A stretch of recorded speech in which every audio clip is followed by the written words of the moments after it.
गोविंद हरे मुरारी, हे नाथ नारायण वासुदेव।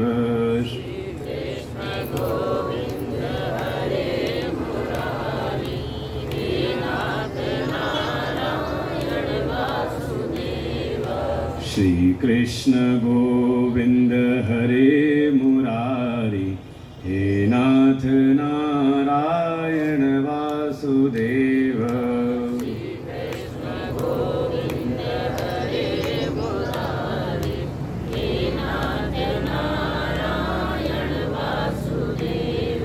श्री कृष्ण गोविंद हरे मुरारी, हे नाथ नारायण वासुदेव।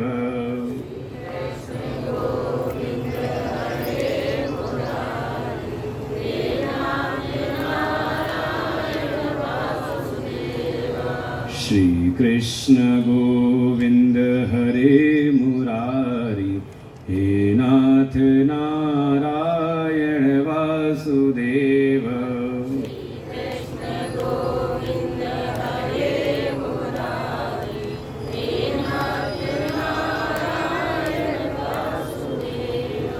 श्री कृष्ण गोविंद हरे मुरारी, हे नाथ नारायण वासुदेव।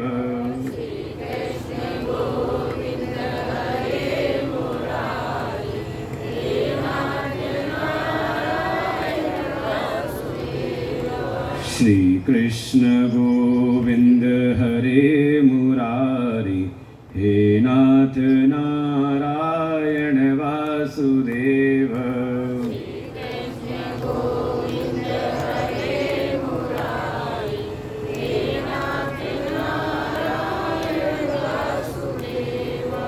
प्रेम से बोले सच्चिदानंद भगवान की, वृंदावन बिहारी लाल की, बाबा मनोहर नाथ भगवान की, श्री सद्गुरुदेव भगवान की, सत्य सनातन वैदिक धर्म की जय। ओम सहना भवतु सहनौ भुनक्तु, सह वीर्यं करवावहै, तेजस्विनावधीतमस्तु मा विद्विषावहै। ॐ शान्तिः शान्तिः शान्तिः। ॐ पार्थाय प्रतिबोधितां भगवता नारायणेन स्वयं, व्यासेन ग्रथितां पुराणमुनिना मध्ये महाभारतम्, अद्वैतामृतवर्षिणीं भगवतीम् अष्टादशाध्यायनीम् अम्ब त्वामनुसन्दधामि भगवद्गीते भवद्वेषिणीम्।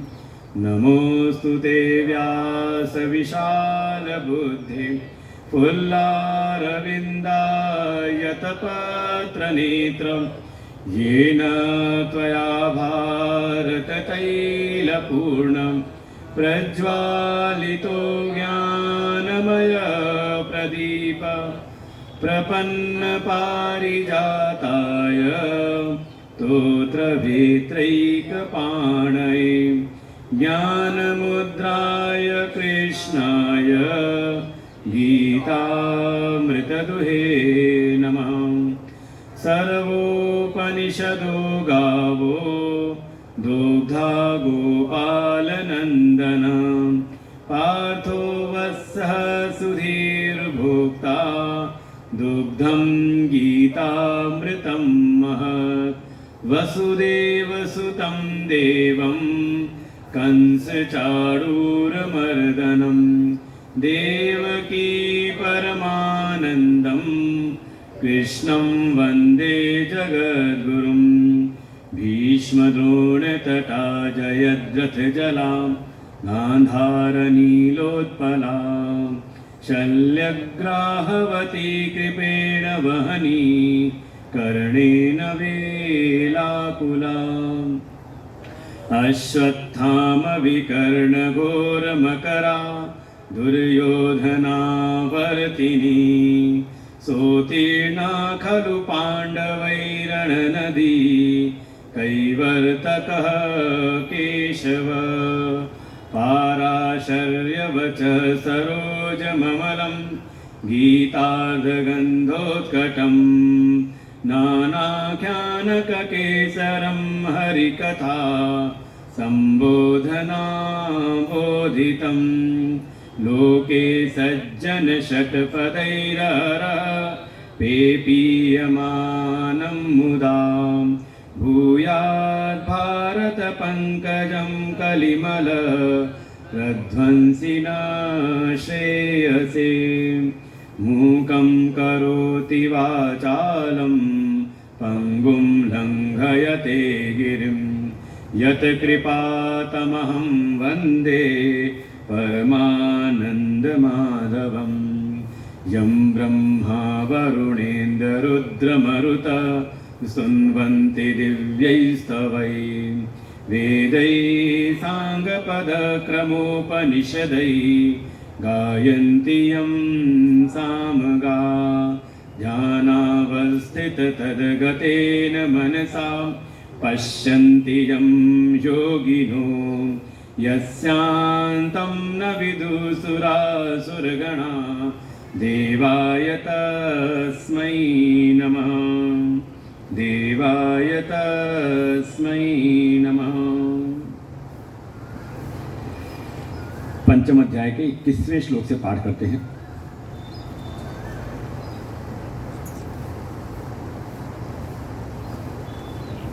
श्री भगवानुवाच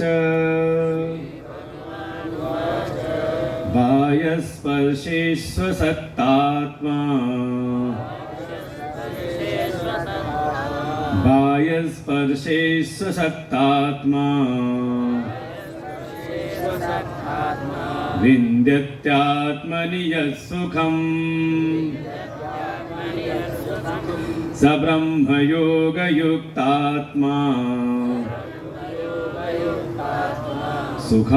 सुखमक्षयमश्नुते ये हि संस्पर्शजा भोगा दुःखयोनय एव ते आद्यन्तवन्तः कौन्तेय न तेषु रमते बुधः शक्नोति हैव यः सोढुम् प्राक्शरीरविमोक्षणात् कामक्रोधोद्भवं वेगम् स युक्तः स सुखी नरः योऽन्तः सुखोऽन्तरारामः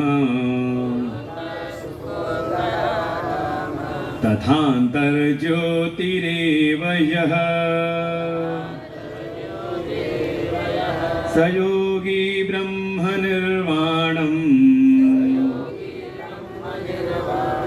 ब्रह्मभूतोऽधिगच्छति लभन्ते ब्रह्मनिर्वाणम् ऋषयक्षीणकल्मषाः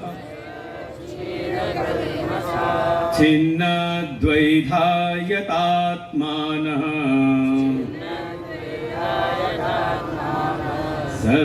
सर्वभूतहिते रताः कामक्रोधवियुक्तानां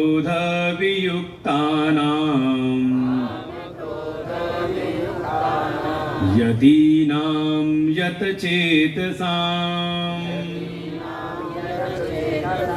अभितो ब्रह्म निर्वाणम् वर्तते विदितात्मनाम्। अभितो ब्रह्म निर्वाणम् वर्तते विदितात्मनाम्।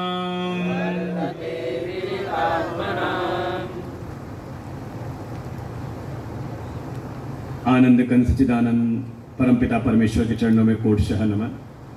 परमात्मा के यह भिन्न स्वरूप प्रातः स्मरणीय परम श्रद्धेय परम वंदनीय आनंद शिवभूषित श्री सद्गुरुदेव भगवान के चरणों में कोटशः नमन। इस प्रांगण की अधिष्ठाता प्राण स्वरूप परम श्रद्धेय आदरणीय पूजनीय महामंडलेश्वर माता जी के चरणों में कोटशः नमन। उपस्थित संत श्रद्धेय स्वामी श्री राजेशानंद जी, बटुकगण एवं समस्त भगवत भक्त श्रद्धा भक्ति स्वरूपणी मातृशक्ति, बाबा मनोहर नाथ भगवान की अहेतु कृपा से यह 7 दिवसीय ज्ञान यज्ञ, वैसे आज जो आ गए हैं और जो आ रहे थे जिनका रास्ता रहा होगा गढ़ रोड होकर के, उनको तो आज मुश्किल भी का सामना भी करना पड़ा होगा। गाड़ी हमारी भी फंसी, लेकिन उन्हीं भक्तों के समुदाय में एक भगत हमें भी प्राप्त हो गए विजय जी मिल गए, तो उन्होंने गाड़ी हमारी निकलवा दी, पास करा दी। अच्छा, दोनों काम उन्होंने हमारी गाड़ी पास करा दी, खुद भी पास होकर के यहाँ आ गए ये तो हम भी अटके होते उसी भीड़ में। पहले पुलिस वालों ने रोका, फिर जब देखा गाड़ी में कोई महात्मा बैठा हुआ है तो फिर छोड़ दिया। बाकी जो होंगे उनको घुमा करके भेजा होगा कहीं ना कहीं से तो जो भी आ गए हैं, भगवान की अहेतु कृपा, सबको आशीर्वाद प्राप्त हो। श्रीमद् भगवत गीता का यह 5वां अध्याय, जिसका नाम है कर्म संन्यास योग, समाज में कम ही सुनाया जाता है। ये विषय बहुत कम ही, जहाँ क्रम से चल रहा हो। जैसे प्रियांक जी का ये भाव है कि वो पूरी गीता क्रमशः वो पढ़ना चाहते हैं, तो क्रमशः 1 अध्याय से लेकर के 4 अध्याय तक का श्रवण हो गया था, तो क्रम में आ गया 5वां अध्याय। नाम ही है कर्म संन्यास योग, और नाम सुन करके ही समाज के जो सामान्य जो प्राणी हैं, जो उनको लगता है कि नहीं अभी तो कर्तव्य कर्म बड़ा अनिवार्य है, कर्म संन्यास करें तभी मिलेगा संन्यास योगात् शुद्ध सत्वाः, तभी परमात्मा की प्राप्ति होगी। और जो हम कर्म के मार्ग में लगे हुए हैं उनका फिर क्या होगा? तो ऐसी ही शंका को लेकर के ये 5वां अध्याय प्रारंभ होता है। अर्जुन ने जो पूर्व का भगवान ने उपदेश किया है पूर्व के अध्यायों में, और मुख्य रूप से गीता जी के जो परम प्रतिपाद्य हैं वो है ब्रह्म तत्व, और वो ब्रह्म ही अपना स्वरूप है। इसलिए श्रीमद् भगवत गीता का बिल्कुल निश्चित प्रयोजन है श्रेय की प्राप्ति, मोक्ष की प्राप्ति कैसे होगी? का स्वरूप में अवस्थान प्राप्त होने पर ही। और जो अर्जुन अंतिम में कह भी देते हैं कि मेरे भीतर का जो भी अज्ञान जनित मोह है नष्ट हो गया, और मैं अपने उस स्वरूप में ही स्थित हो गया हूं। स्थितो अस्मि गत संदेह, अब इसमें किसी प्रकार का कोई संदेह, संशय, विपर्य आदि नहीं रहा। मुझे अपने आत्मस्वरूप की स्मृति भी हो गई, उसका अनुभव भी, और साथ में उसी में मेरी स्थिति हो गई। तो निश्चित प्रयोजन है आत्मस्वरूप में अवस्थान कराना। साधन क्या है? तो साधन में भाई अर्जुन ने भी कोई बात तो स्पष्ट कही है, उस बात से अर्जुन कभी डावाडोल नहीं हुए। जब भी भगवान से कुछ प्रार्थना की तो एक बात की प्रार्थना उन्होंने कही, यस्य यस्यात् निश्चितम ब्रूहि तन्मे। चाहे दूसरे अध्याय में शरणागति ग्रहण की हो, फिर भगवान ने उस श्रेय की प्राप्ति के लिए जो 2 साधन बताए, एक तो है सांख्य का मार्ग, ज्ञान का मार्ग, और दूसरा कर्म का मार्ग। और दोनों की प्रशंसा करते हुए अर्जुन के लिए निर्देशित करते, हे अर्जुन तू अभी कर्म में लग, तू अभी कर्म योग की रीति से अपने जीवन में कर्मों का अनुष्ठान कर। और बार बार प्रशंसा करते हैं सांख्य योग की, संन्यास योग की। तो इन सब बातों को सुनते हुए 3रे अध्याय में भगवान ने अर्जुन को कर्मयोग के, जो अर्जुन ने पूछा उसके अनुसार उसको उपदेश किया, कर्म की अनिवार्यता और कर्म को किस प्रकार से हम कर्म योग के रूप में ढाल लें। और अध्याय को समाप्ति करते हुए फिर भगवान आ जाते हैं सांख्य में। बिल्कुल उपनिषद के कठोपनिषद के 2 मंत्रों को ही भगवान ने उद्धृत कर दिया, एक दृष्टि प्रदान की किस प्रकार से हम संसार के विषयों से थोड़ा विमुख होकर के, विरक्त होकर के अपने भीतर कैसे प्रवेश करें और कैसे उस आत्मनिष्ठा आत्म स्थिति में आकर के हम सबका त्याग करें। और उसी अध्याय का विस्तार करते हुए फिर चौथे अध्याय में भी भगवान यदा कदा बिल्कुल एक तरफ कर्म संन्यास की बात महिमा भी, कर्मणि अकर्म यः पश्येत्, इस प्रकार से उस अकर्म स्वरूप आत्मा में स्थिति प्राप्त करना ही जीवन का परम लक्ष्य दिखाते हैं। और अध्याय की जब समाप्ति करते तो अर्जुन को फिर कह देते हैं कि हे अर्जुन, उस ज्ञान कृपाण के द्वारा, ज्ञान की तलवार के द्वारा, इस सांख्य योग की तलवार के द्वारा अपने भीतर के समस्त संशयों का तुम छेदन कर दो। और इसके लिए योगम आतिष्ठ उत्तिष्ठ भारत, कि उस कर्म योग, लक्ष्य है सांख्य योग की सिद्धि जीवन में, और उसके लिए तुम कर्म योग का अनुष्ठान करो। तो दोनों चीजों का, जहां सांख्य की प्रशंसा कर रहे हैं संन्यास की, कर्म संन्यास की, वहीं पर कर्म की प्रशंसा कर रहे हैं। और इसी से व्याकुल होकर के अर्जुन ने फिर यही बात पूछ ली 5वें अध्याय में कि हे प्रभु, एक तरफ तो आप कर्म संन्यास की प्रशंसा करते हैं, संन्यासम कर्मणाम कृष्ण पुनर्योगम च संसति। एक तरफ तो जैसा मैंने श्रेय की इच्छा जाहिर की आपके सामने, आपने उस श्रेय के लिए निश्चित साधन बताया है सांख्य योग, ज्ञान योग, और दूसरी तरफ आप कर्म योग की प्रशंसा करते हो, मुझको बार बार कर्म में ही लगने के लिए प्रेरित करते हो। हे प्रभु, ये 2 प्रकार की बात जब आप करते हो तो मेरी बुद्धि हमेशा ही विचलित रहती है। जैसे बार बार भी कई दृष्टांतों के माध्यम से कहा कि अगर हमें कोई कहीं गंतव्य पर जाने के लिए 2 रास्ते बता दे और दोनों की ही प्रशंसा कर दें। अब मुझे याद आता है कई बार ऐसे कई दृष्टांत ऐसे रोज हम सुन ही रहे हैं। जैसे किसी बालक के मन में था कि मैं क्या करूं, विवाह की उम्र हो गई थी, सब घर वाले विवाह के लिए पीछे पड़े थे, क्या करूं, विवाह कर लूं या ना करूं। तो चला गया अपने किसी रिश्तेदार के पास में जो थोड़े अनुभवी थे, उनसे जाकर के पूछा कि बताइए मैं क्या करूं, मुझे समझ में नहीं आ रहा। तो उन्होंने कहा भाई देख, ऐसा कर, विवाह कर ले, इसमें कोई समस्या नहीं, लेकिन मेरी बात तो विवाह ना ही कर।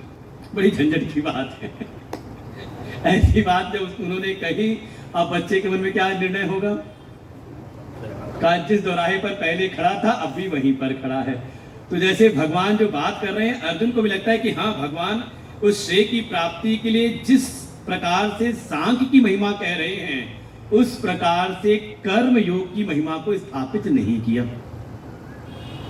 इसलिए अर्जुन ने पूछ लिया, हे प्रभु, मैं तो श्रेयाकांक्षी हूं, श्रेय की प्राप्ति करने के लिए आपके शरणागत हुआ हूं।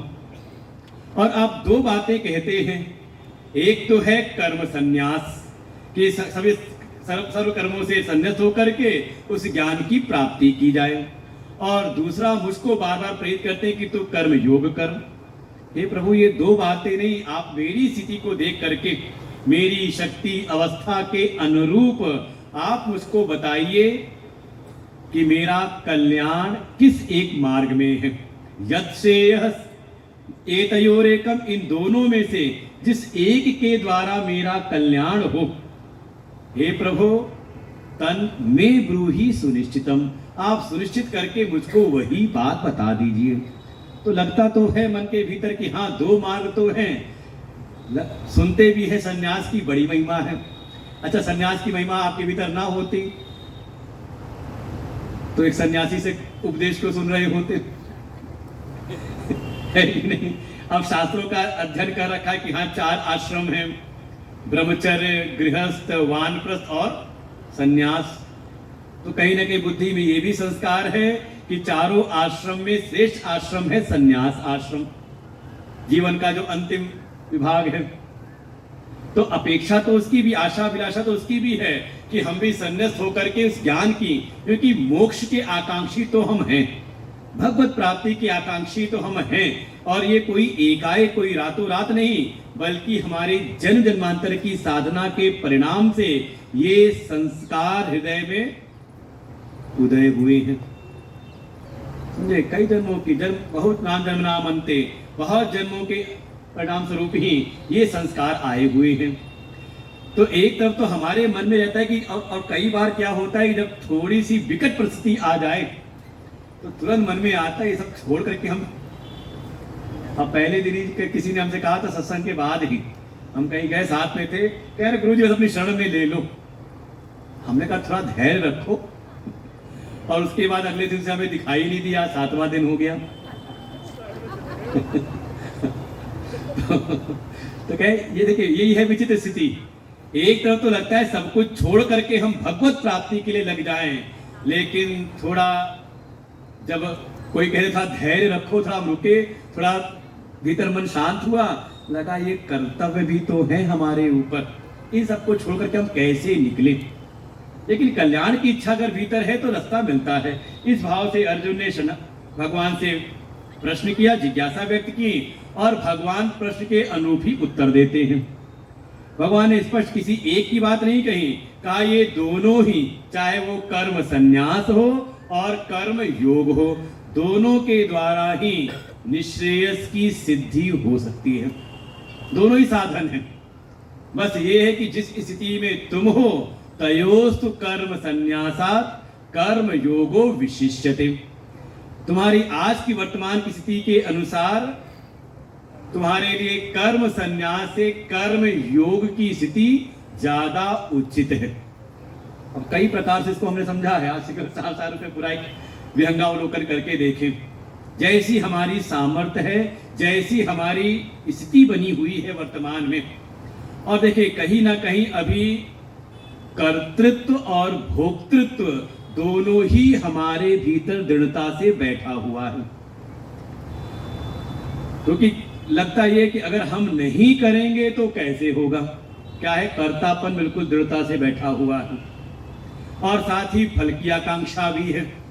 कर्तृत्व और भोक्तृत्व दोनों का ही अभिमान हमारे भीतर बैठा हुआ है, और इन दोनों अभिमानों में जो कर्तृत्व के अभिमान का त्याग है थोड़ा कठिन है, अपेक्षाकृत की जो फल की के अभिमान में जो फलाशक्ति, भोक्तृत्व के अभिमान का जो त्याग है वो थोड़ा ज्यादा आसान है प्रारंभिक स्तर पर, और यही दोनों का स्वरूप है।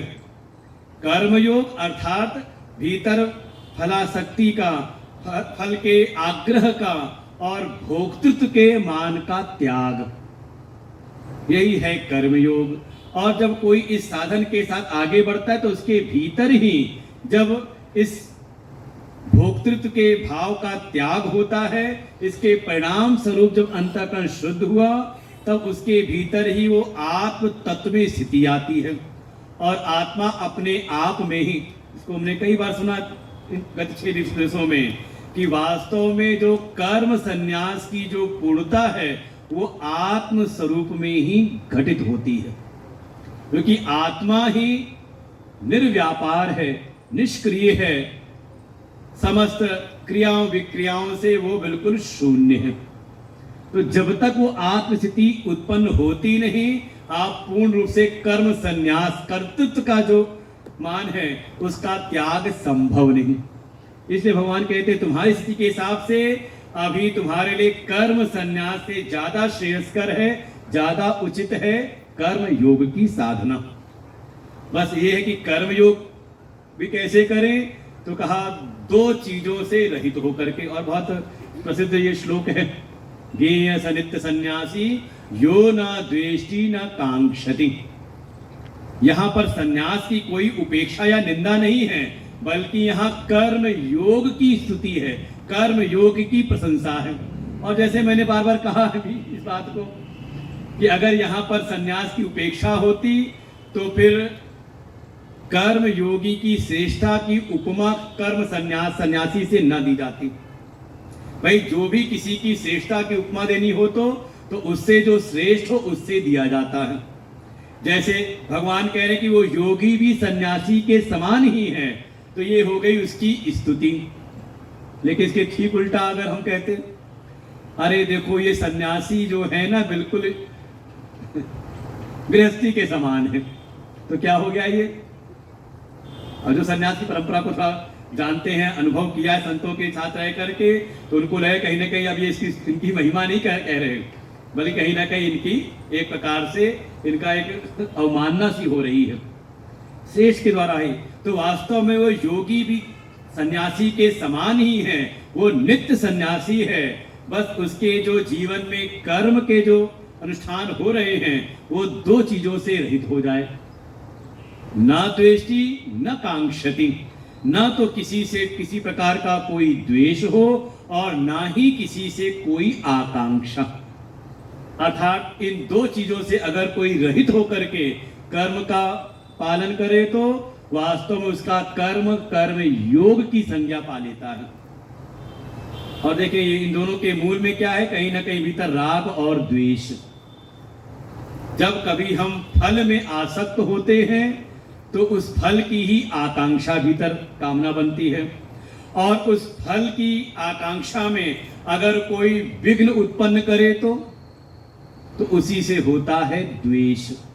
तो कहीं ना कहीं ये है फल के प्रति जो आग्रह है उसको थोड़ा किनारे करके जब कोई कर्म करता है तो ऐसा जो कर्म योगी है वो सन्यासी ही जानने योग्य है।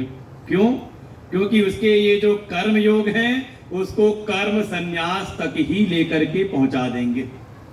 और कई बार है गंतव्य के नाम से ही जो उसकी साधन है उनका भी नाम हो जाता है।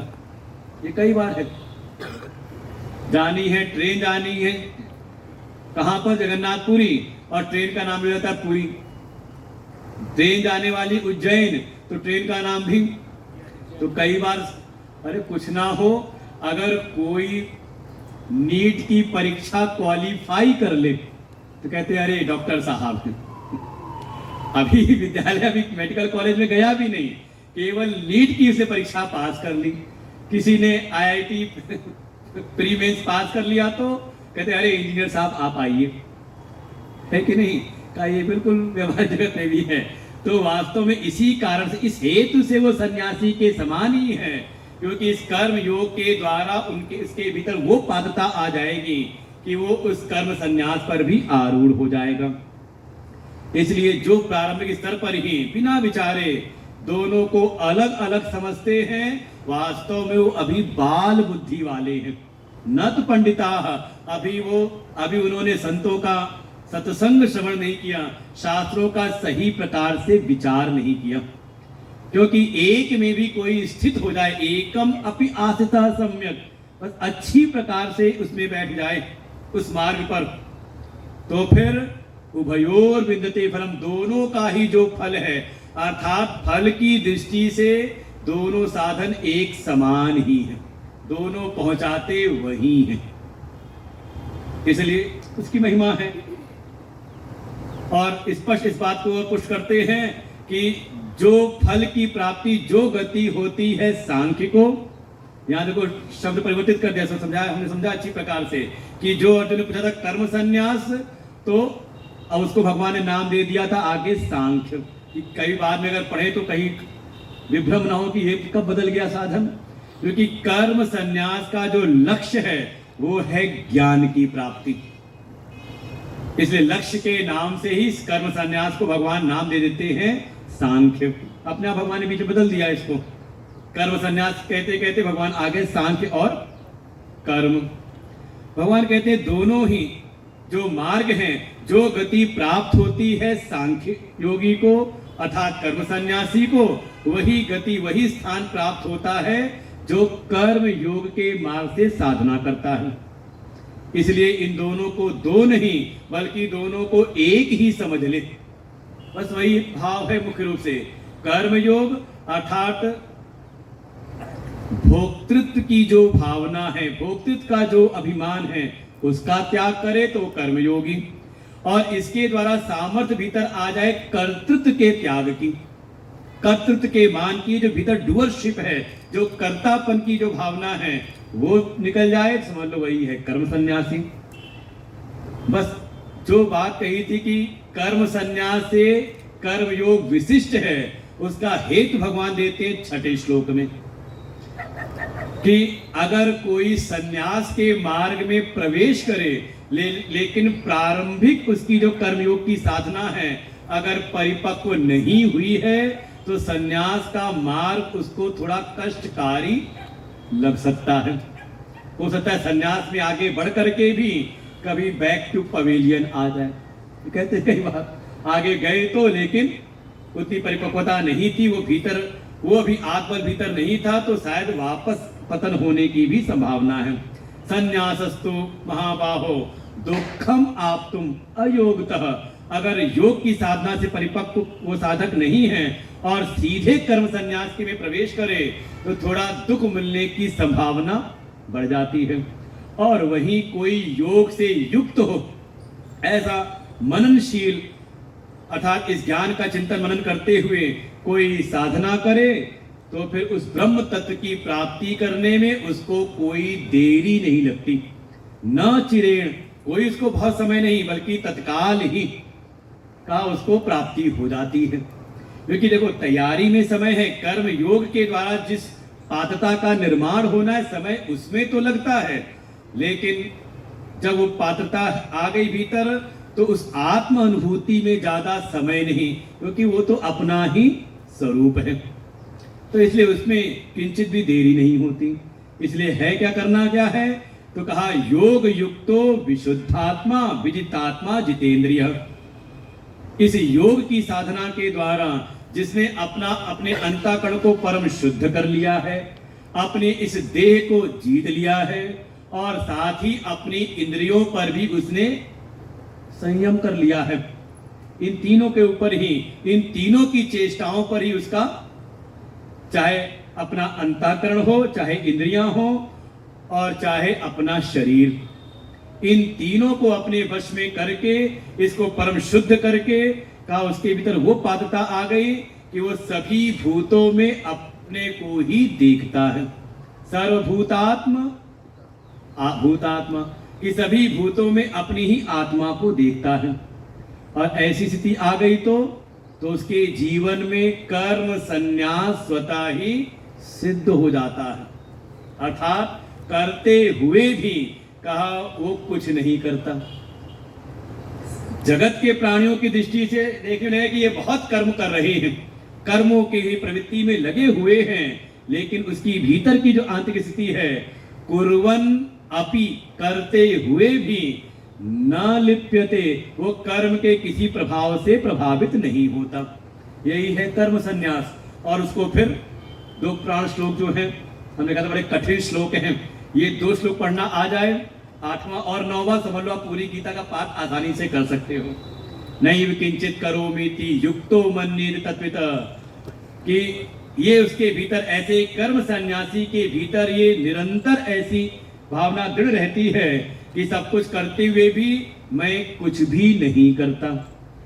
तो क्या वास्तव में कुछ नहीं कर रहा कि नहीं, इंद्रियों की, मन की, वाणी की और जो भी हमारे कार्यकरण संघात हैं सबकी चेष्टाओं को करते हुए भी, और सब गिना दिए यहाँ पर, उन लोगों 13 चेष्टाएं गिनी थी।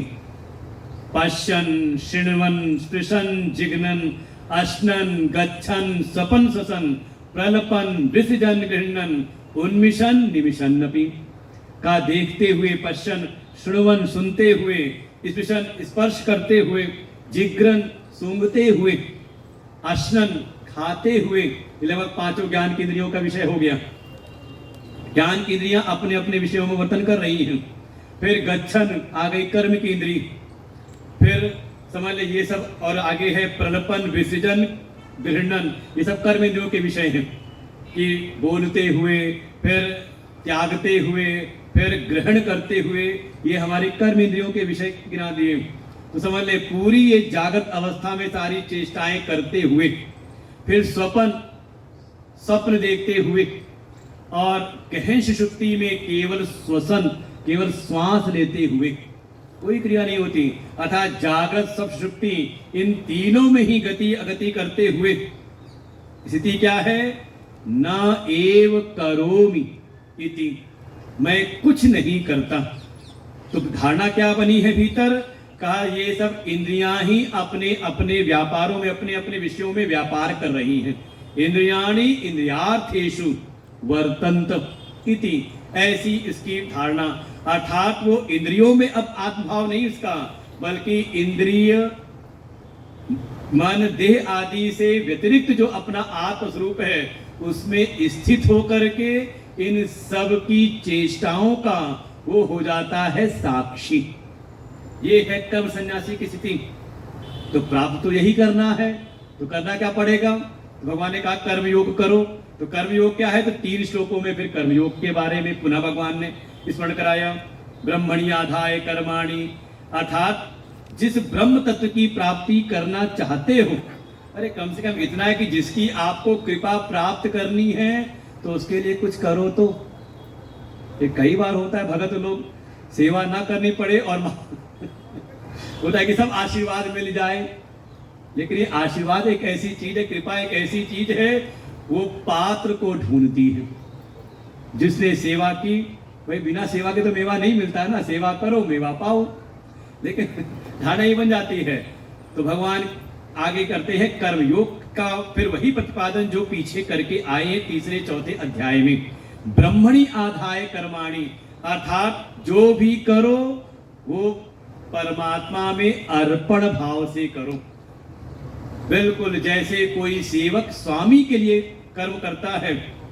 अच्छा, जो भी दफ्तर में सरकारी नौकरी करने वाले, कोई भी नौकरी करने वाले हों, तो नौकरी के समय आपके सारे कर्म किसको समर्पित होते हैं?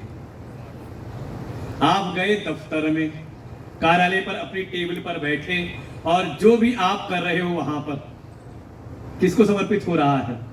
कहा जो आपका बॉस है, जो आपका मालिक है कि नहीं? कहा जैसे कोई सेवक स्वामी के लिए समर्पित होकर कर्म करता है, ये जो इस स्थिति में प्राप्त होना चाहता है, इस आत्म स्थिति को पाना चाहता है, कहा वो परमात्मा में ही अर्पण भाव से अपने कर्मों को करे। कैसे होंगे वो? तो कह दिया संगम त्यक्त्वा, अर्थात फल के प्रति जो आपका संग है, जो फल का आग्रह है, उसका त्याग करके जो कोई करता है, का वो भी लिप्यतेन सा पापेन, का उसको फिर कर्म लिपाए मान नहीं करते। कर्म करते हुए भी कर्म का प्रभाव उस पर नहीं होता। इसलिए कायेन मनसा बुद्ध्या केवलई इंद्रियैरपि, इंद्रिय बुद्धि मन शरीर इनके सबके द्वारा जो भी करते हैं, जो भी क्रिया हो रही है, का वो अपने निज स्वार्थ के लिए, अपने ममत्व के लिए समर्पित नहीं, बल्कि ये सब के सब ईश्वर के लिए हो रही है। और मैंने कहा ये भागवत जी का भी एक सूत्र है, कायेन वाचा मनसेन्द्रियैर्वा बुद्ध्यात्मना वा प्रकृते स्वभावात् करोमि यद्यत् सकलम परस्मै नारायणाय समर्पयेत, कि इनके द्वारा जो कोई भी चेष्टाएं हो रही हैं सब भगवान के लिए समर्पित भाव से। तो हेतु क्या है? अब कुछ चाहिए नहीं तो कहा योगी जन जो है वो भी कर्म करते हैं, सबके द्वारा चेष्टाएं क्रियाएं करते हैं, लेकिन हेतु प्रयोजन क्या है? का संगम त्यक्त्वा आत्मशुद्धि, फलाशक्ति का त्याग करते हैं, इसलिए कि मेरे अंतःकरण की शुद्धि हो। तो ये है प्रयोजन। अब कुछ बाहर की उपलब्धि नहीं कर प्राप्त करनी है, बल्कि उपलब्धि हमारे भीतर घटित हो, हमारा अंतःकरण परम शुद्ध हो जाए। और ऐसी भावना के साथ जो कर्मयोग में लगते हैं उनको भगवान ने नाम दिया युक्त, कि वो युक्त हैं। और युक्त हैं तो कर्म तो करते हैं, लेकिन कर्म फल का त्याग करते हैं। कर्म का त्याग नहीं कहा, इसलिए आगे जोड़ दिया युक्त कर्म फलम त्यक्त्वा, कर्म फल का त्याग करते हुए जो ऐसे योगी जन कर्म करते हैं तो उनको ही प्राप्ति होती है नित्य शांति की, परम शांति की, शांतिम नैष्ठिकीम, उनको परम शांति की प्राप्ति होती है। लेकिन जो अभी इस संसार के ही पदार्थों में अहम मम भाव करके जीवन जीते हैं, कर्म करते हैं, तो अपनी कामनाओं के कारण फल में आसक्त होकर के उनको ही प्राप्ति होती है बंधन की, निबद्धते। इसलिए करना क्या है? तो कहा उस परम तत्व की अनुभूति प्राप्त करनी है तो देखिए कर्म संन्यास का मूल श्लोक आता है यहां पर। करना क्या है? सर्व कर्माणि संन्यस्य। कैसे? कहा मनसा, विवेक बुद्धिया, विवेक को भीतर धारण करके अपने समस्त कर्मों का संन्यास करते हुए रहता है। कहां पर? नव द्वारे पूरे। वो जो देही है वो जीवात्मा है, इस नवपुर वाले, इस 9 द्वारों वाले पुर में वो रहता है, लेकिन सर्व कर्मों का संन्यास करके, अर्थात अपने उस आत्म स्वरूप में ही अवस्थान प्राप्त करके, उस आत्म बल को प्राप्त करके, आत्मा में स्थित होकर के ये शरीर, मन, इंद्रिय इत्यादि की जो भी चेष्टाएं हैं, जो भी क्रियाएं हैं, उसको मन के द्वारा संन्यस्त कर देता है। और संन्यस्त करके का बड़े सुखपूर्वक, सुखम आस्ते, सुखपूर्वक रहता है। और रहते हुए न एव कुर्वन न कारयन, ना तो किसी से ना तो कुछ करता है और ना ही किसी और को करवाता है, किसी और का प्रेरक भी नहीं बनता। अर्थात वो नित्य अपनी निर्व्यापार उस आत्म स्वरूप में ही वो अवस्थान प्राप्त कर लेता है। स्थिति वही हो गई, कर्मणि अकर्म। समस्त कर्मों में सब कुछ करते हुए भी का वो अकर्म स्वरूप अपनी आत्मा में ही स्थित रहता है। यही है कर्म संन्यास की चरम स्थिति। और ऐसा ही समझाने के भगवान अपने आप को भी दिखा देते हैं कि जो मेरे बारे में धारणा है कि मैं कर्ता का निर्माण करता हूं, मैं कर्म का निर्माण करता हूं, कर्म अर्थात किसी क्रिया का नहीं, जो जितने कुछ भी पदार्थ उत्पन्न हुए सब कर्मों के फलस्वरूप ही, इन सब का सृजन मैं नहीं करता और ना ही इन सब के फल। जब करता नहीं तो कर्म फल का फिर संयोग कैसे? तो इन सब से कहा मैं भी बिल्कुल रहित हूं। तो सब हो कैसे रहा है? तो भगवान ने कहा स्वभावस्तु प्रवर्तते। समझ लो, सब प्रकृति सब करा रही है, प्रकृति के गुण ही सारे कार्य करवा रहे हैं। और ऐसा ही कहते भगवान कह देते हैं, ना दत्ते कसिचित पापम न चैव सुकृतम विभु। ना तो मैं किसी के पाप को ग्रहण करता हूं और ना ही किसी के पुण्य को। वास्तव में इस समय प्रभु बिल्कुल जो चर्चा कर रहे हैं उस आत्म स्वरूप परमात्मा की। वो जो आत्म स्वरूप आत्मा है, जो पर ब्रह्म स्वरूप है, वो ना तो किसी कर्ता से उसका लेना देना, ना उसका किसी कर्म से लेना देना, फिर कर्म फल की तो बात ही क्या है। ना किसी के पाप से वो लिप्त होता है और ना किसी के पुण्य से। इसलिए हमने कहा कौन है? कहा अघम, शांतम शाश्वतम अप्रमेयम अनघम।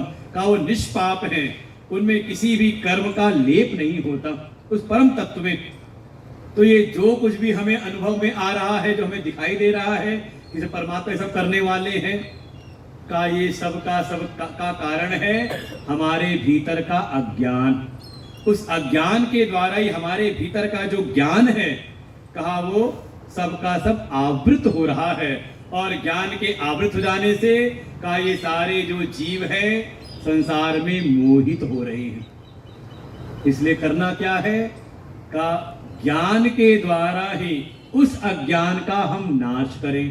किस अज्ञान का? जो हमारे ज्ञान स्वरूपता को आवृत कर देता है।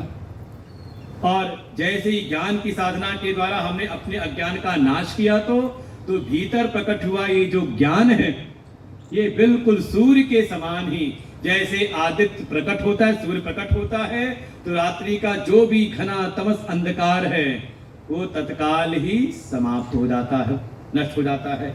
ऐसे ही भीतर ये प्रकट हुआ ज्ञान उस परम तत्व को प्रकाशित कर देता है।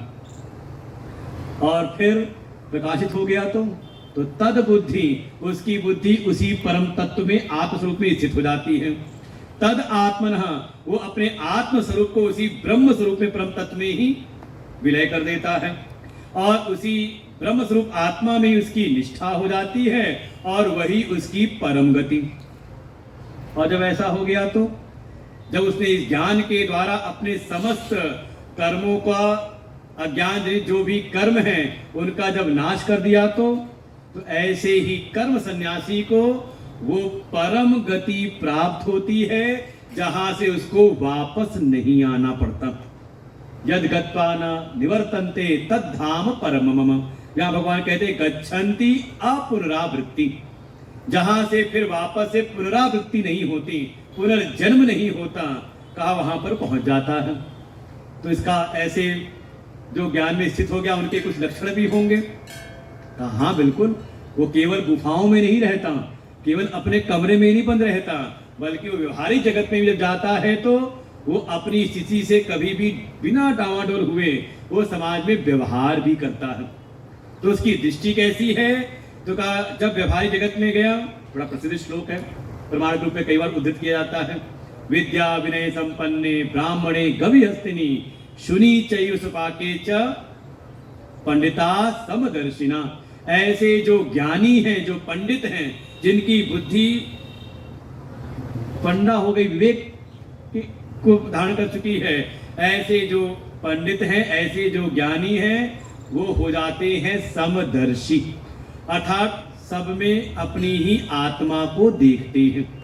किसमें किसमें?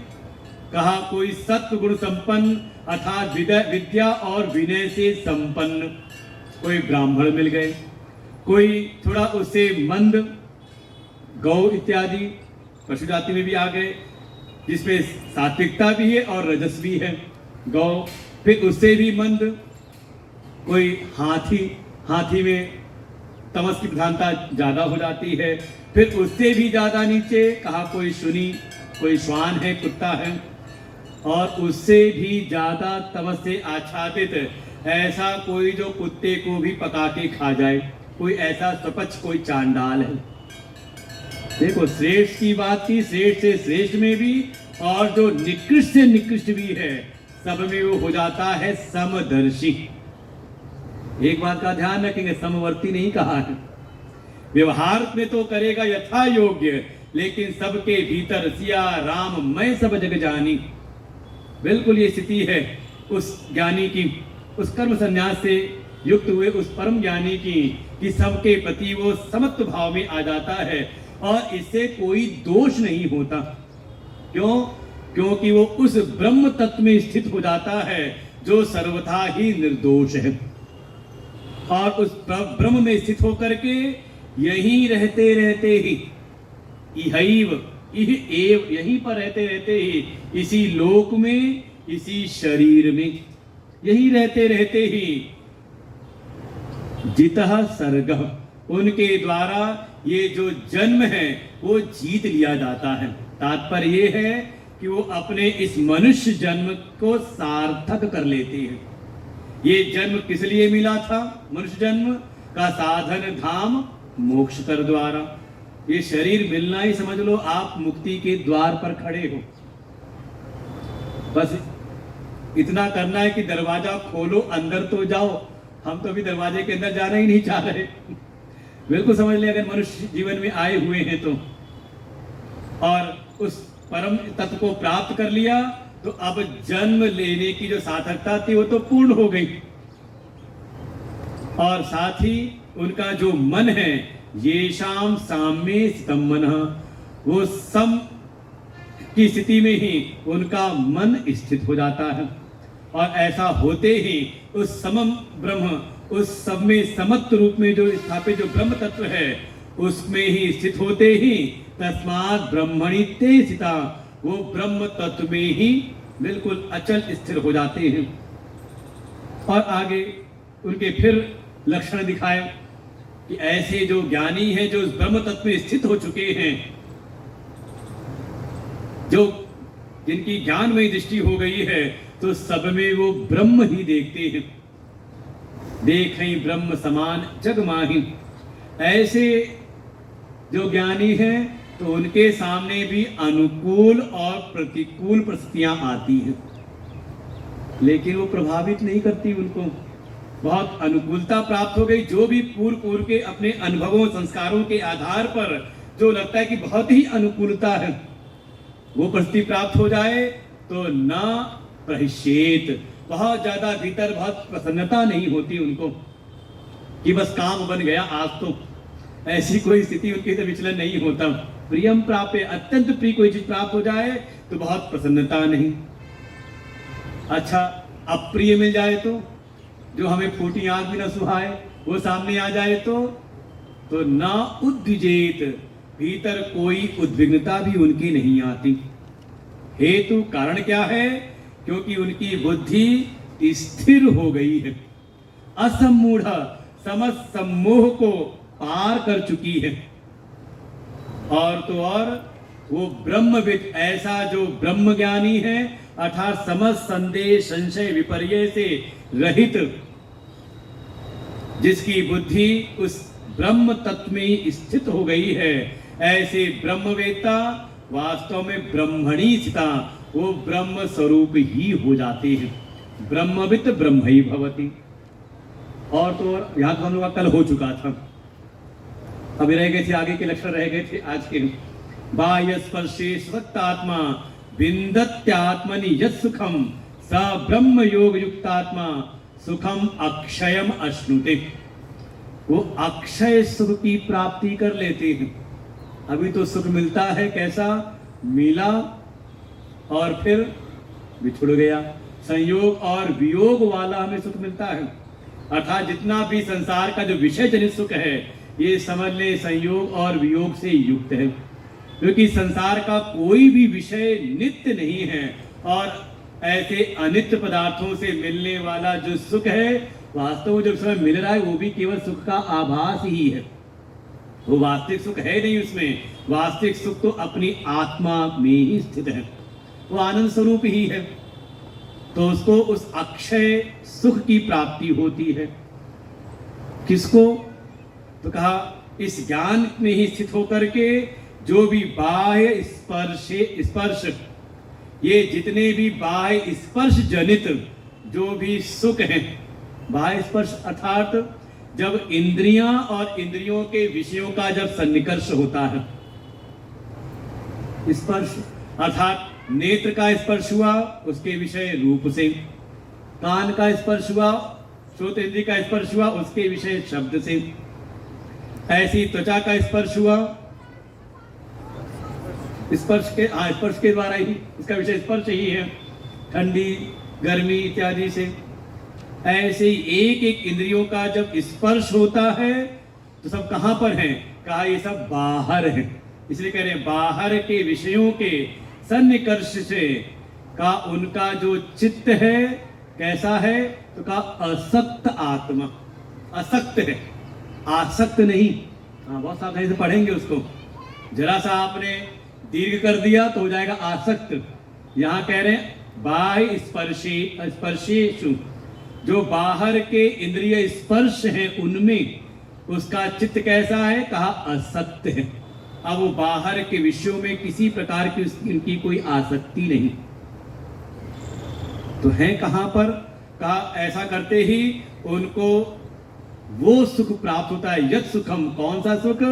कहा जो अपनी आत्मा में है, अपनी आत्मा में ही जो प्राप्त होना, अंतरतम में प्राप्त होने वाला सुख है, वो सुख उनको प्राप्त होता है, विन्दति, उनको प्राप्त हो जाता है। और ऐसा जो प्राणी है उसको एक नाम दिया, कौन है? कहा ब्रह्म योग युक्त आत्मा। देखो इतनी लंबा उसको नाम दे दिया, नामकरण भगवान ने कर दिया।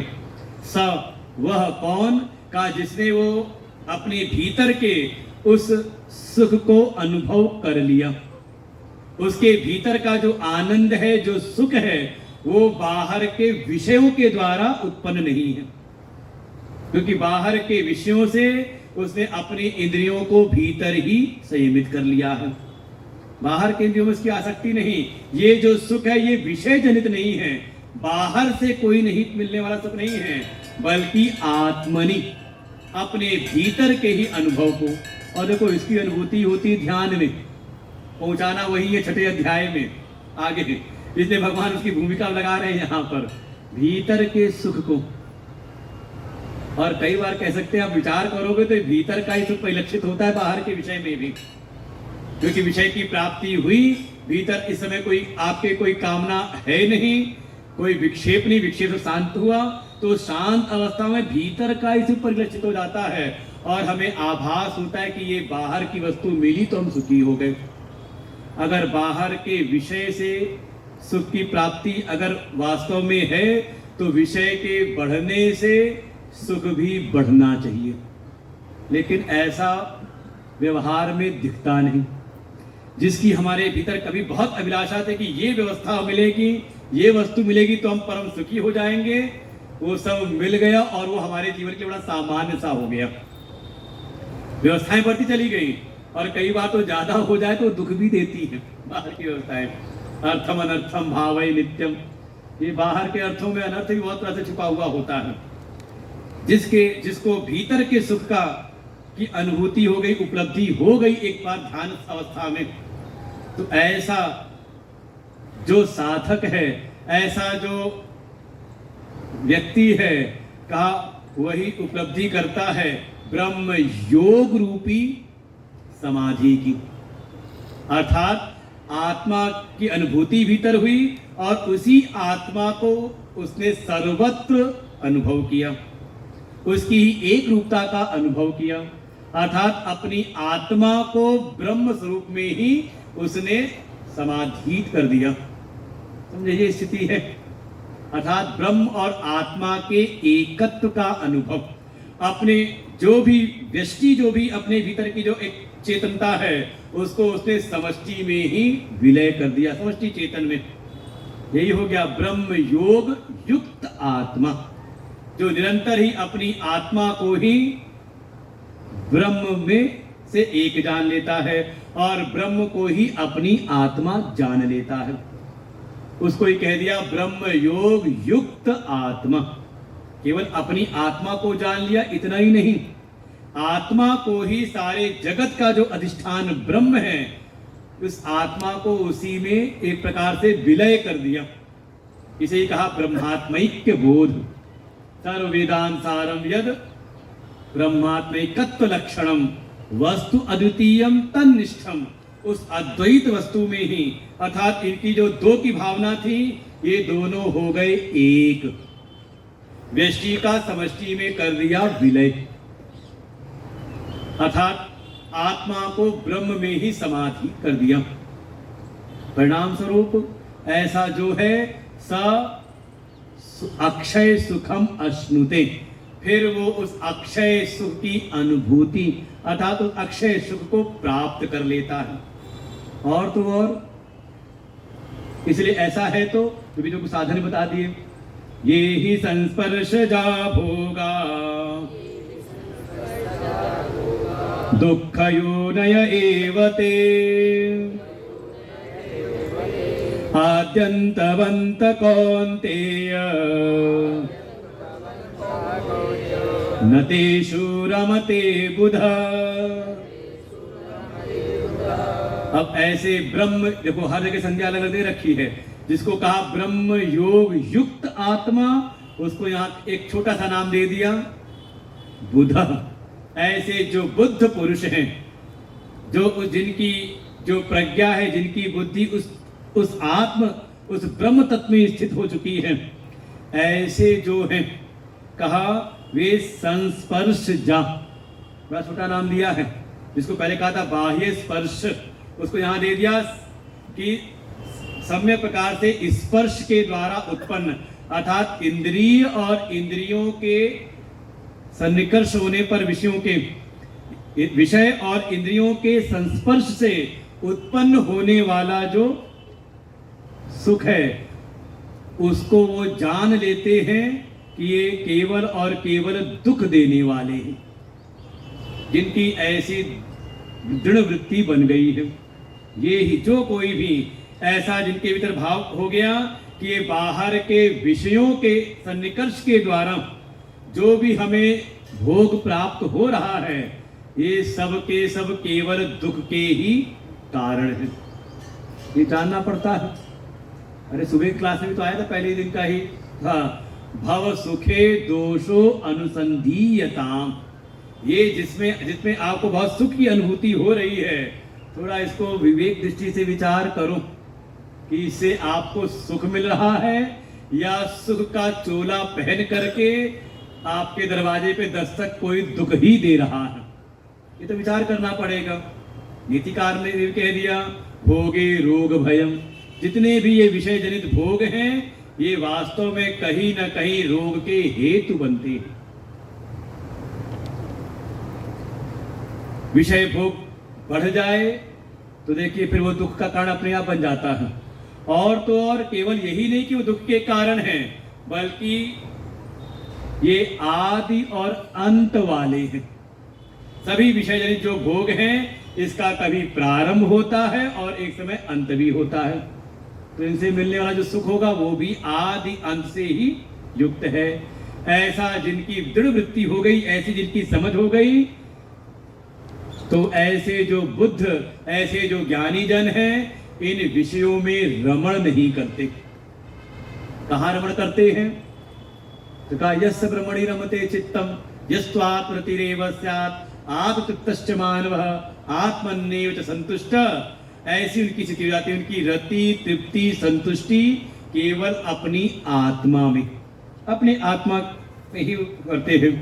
और ऐसा करते हुए समझ लो उनको ये वाक्य नाम दे रहे कौन है? कहा यही समझ लो युक्त है और यही सुखी है। ऐसी स्थिति प्राप्त करके जीवन पर्यंत, जब तक जीवन है, और ये देखिए जीवन का एक सूत्र भी है, एक सामान्य व्यक्ति के लिए भी अगर आपको सुखी होना है तो भगवान कह रहे हैं सयुक्त वही युक्त है, अर्थात उसके जीवन में ही योग की साधना परिपक्व हो गई है। और योग की साधना की परिपक्वता के द्वारा ही वास्तव में वही सुखी है, वही नर सुखी है। कौन?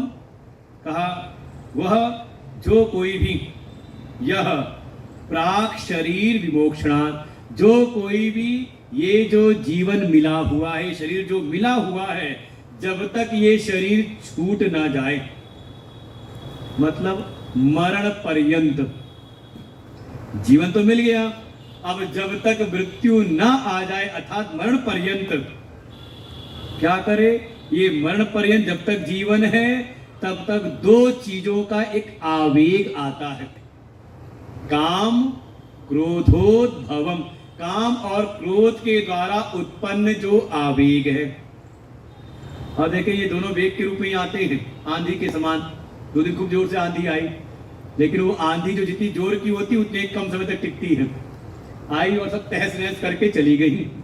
फिर अगले दिन प्रियांक फिर लगे सुबह से, और फिर सब व्यवस्थित किया। कुछ नहीं उतना हो पाया, लेकिन तब भी बहुत बढ़िया हो गया। जैसी सुंदरता पहले दिन से कर रखी थी, लेकिन आई ना आंधी, और वो क्या की? कहा जो जो अड़ के खड़ा रहा सबको तहस नहस करके चली गई। सारे ये खंबे उम्बे कोई टेढ़े हो गए, कोई इधर गिरे, कोई उधर गिरे। माइक का भी बना के एक आध दो टेबल नीचे गिर पड़ी थी सब पे सब। ऐसे ही कहा ये दो वेग आते हैं। कैसे? कहा काम और क्रोध से उत्पन्न वेग। कोई किसी चीज की हमारे भीतर संसार में शोभन बुद्धि बनी कि हाँ ये वस्तु व्यक्ति ये परिस्थिति प्राप्त हो जाएगी तो हम सुखी हो जाएंगे, तो उसकी भीतर उत्पन्न हुई कामना। और जब कामना उत्पन्न हो जाए तो फिर ये चैन से बैठने नहीं देती, फिर आप ध्यान में नहीं बैठ सकते, फिर आप पूजा में नहीं बैठ सकते, फिर आपको ये कामना ही लगा देती है कर्म में। अच्छा, कामना पूरी हो जाए तो शांत हो जाएगी? सर कामना कभी किसी की पूरी होती नहीं। ये तृष्णा का रूप बिल्कुल सुरसा के मुख के समान है। जैसे जैसे आप अपना आकृति बढ़ाओगे, सुरसा अपना मुंह बढ़ाती चली जाती है कामना, और यही तृष्णा का रूप विकट रूप ले लेती है, कभी तृप्त नहीं होती। और कभी अगर आपकी कामना अर्थात लोभ को बढ़ा देती है, तृष्णा की हो जाती है। और ये कामना अगर कामना में विघ्न आ जाए, कोई बाधा उत्पन्न करे, तो यही क्रोध रूप हो जाती है। कामात क्रोधो भी जायते। और ये दोनों ही आते हैं आवेग के समान। किसी चीज की कामना उत्पन्न हो तो आप देखिए कुछ समय तक उसका एक वेग होगा, और आप थोड़ी देर अगर उसको समय टले जाए तो आप भूल भी जाते हैं। अच्छा, क्रोध में कोई 24 घंटे क्रोध में ही रहे? घर में बनाया हो कोप भवन कि हम जा रहे हैं क्रोध में है तो उसी में रहेंगे उस भवन में ही, का बहुत देर तक आप क्रोध के आवेग में भी नहीं रह सकते। एक समय के लिए ही है, लेकिन जब भी आते हैं तो आपको उड़ा करके ले जाते हैं। आपसे कोई ना कोई ऐसी प्रवृत्ति करा देते हैं जिसके बाद आपको पछताना पड़ता है। तो ये जीवन जब तक है प्राक शरीर विमोक्षा, जब तक शरीर छूट नहीं जाता उसके पहले पहले तक ये कामनाओं और क्रोध का जो वेग है, ये जो आता है, जो कोई भी यह सोढ़ुम, इसको सहन करने की शक्नोति, इस जिसके भीतर सामर्थ्य है, कि है यही इसी जीवन में, तो ऐसा जो है अर्थात जीवन पर्यंत जब तक ये शरीर छूट ना जाए तब तक साधन से युक्त होकर के जो कोई इस काम और क्रोध को अपने वश में किए रहता है, इसके वेग को के वशीभूत नहीं होता बल्कि इसको सहन कर लेता है। अरे इसका बहुत अच्छा दृष्टांत है, कभी छोटे बच्चों को लेकर के जाओ मॉल में, तो बच्चे को आपको पता है क्या उपयोगी है, बच्चा सब सामान भरने लगता है, ये भी ले लो ये भी ले लो। तो समझदार होते माता पिता दादा दादी हो तो कहते बेटा यहाँ वाला अच्छा नहीं है, घर के पास है ना अच्छा मिलता है वहां। क्या कर रहे हो आप, घर जाके दिलाओगे उसको? कहा नहीं। घर जाते ही ना तो बच्चे को याद है ना उनकी दादी को याद है। क्या कर रहे थे? कहा बस टाल रहे थे। ये है एक दैत्य आता है तृणावर्त, और उस लीला में भगवान क्या करते हैं, अपने को पकड़ उसकी गर्दन पकड़ते हैं, अपने को बहुत भारी बना देते हैं और वो सहन नहीं कर पाता, खुद ही छोड़ देता है। अर्थात जब कभी काम क्रोध का आवेग आए तो तत्काल प्रतिक्रिया ना करें, उसके वशीभूत ना हो, बल्कि उस समय थोड़ा गंभीर हो जाएं। करना तो है लेकिन बाद में कर लेंगे। ये आया लड़ने को, लड़ना तो है लेकिन आज नहीं, आज तो बढ़िया दिन है, आज हमने बड़ा अच्छा अपनी साधना की है, कल इसको जवाब देंगे। देखो कल आते आते आप खुद ही भूल जाए। तो जो कोई इस जो योगी है का वो इसको सहन कर लेता है। देखो यही है साधना का परिणाम। लेकिन चर्चा चली थी ना सत्संग का फायदा, तो यही है सत्संग करते करते हमारे भीतर ऐसा धैर्य उत्पन्न हो जाता है, हमारी बुद्धि विवेक जागृत होता है, धैर्य को बढ़ा पड़ जाता है, और परिणाम स्वरूप ये जो हमारे भीतर तत्काल प्रतिक्रिया करने की जो भावना होती है, थोड़ा इसमें हम थोड़ा शिथिल हो जाते हैं, ज्यादा प्रतिक्रियावादी नहीं रहते कि हाँ कुछ कामना आई तुरंत प्रतिक्रिया कर दी, कोई क्रोध आया तुरंत प्रतिक्रिया कर दी, का भीतर धैर्य बढ़ता है। यही है साधना का परिणाम। और फल क्या मिलता है ऐसा कोई कर ले तो फल बताया, योन्त सुखोन्तरा राम तथांतर ज्योतिरेव यः स योगी ब्रह्म निर्वाणम् ब्रह्मभूतोऽधिगच्छति। जो सत्संग के द्वारा पहले अपने बुद्धि विवेक को परिष्कृत कर ले कि ठीक है, जैसे कामनाओं और क्रोध के वेग में हम पहले प्रतिक्रिया करते थे, अब ऐसा नहीं करेंगे, थोड़ा अपनी सहन शक्ति को बढ़ाएंगे। और कोई बढ़ा ले तो ऐसा जो कोई भी, अच्छा आधार क्या बनाए? आधार यही है, देखो ये जब भी कामना और कामना का ही परिणाम क्रोध, ये तभी तक ज्यादा वेगवान होते हैं जब तक आपको ये जो शोभन बुद्धि, जो सुख बुद्धि है, भीतर ना होकर के बाहर के जगत में बनी रहती है। जब तक आपके भीतर ये भावना है कि संसार में सुख है, जबकि गीता में भगवान आगे कहेंगे, इसमें बार बार कहेंगे संसार कैसा है, दुखालयम अशाश्वतम, इसको यही नाम दिया है भगवान ने, दुखालय है, अनित्यम असुखम लोकम। ये जो संसार है, ये बड़ी जगत जो है, ये कैसा है, असुख है, अर्थात सुख की यहां गंध भी नहीं है। और जो दिखाई दे रही है का यही है माया। माया समझ ले यही है, ये धन दौलत माया नहीं है, ये घर परिवार के जो अपने सदस्य, ये माया नहीं है। माया क्या है का इनमें सुख बुद्धि बन जाना, कि धन में सुख है, धन मिलेगा तो हम सुखी हो जाएंगे, ये परिवार में बहुत सुख है, ये जो धारणा बन जाती, इसका नाम है माया, विपरीत दर्शन। यही है माया मोह। वास्तव में अच्छा, मैं अगर पूछ लूं सुख कहाँ है तो आप कह भी देते हो सुख कहाँ है, कहा परमात्मा में। और कह देंगे अभी तक सुन लिया है तो कहेंगे अपने भीतर ही सुख है। तो दूसरा प्रश्न आएगा, तो ढूंढ कहाँ रहे हो? जैसे वो कहानी सुनते थे ना कि कोई बुढ़िया माई थी, वो कहीं बाहर रोड लाइट जल रही थी, बढ़िया लैंप जल रहा था, वहां कुछ ढूंढ रही थी। तो कोई राहगीर आया, उसको भी लग गया ढूंढने में, मदद करने में। पूछा, अम्मा क्या ढूंढ रही, क्या खोया है आपका? तो कहा मेरी एक अंगूठी थी, वो गिर गई थी, वही ढूंढ रही हूँ। कहाँ गिरी थी?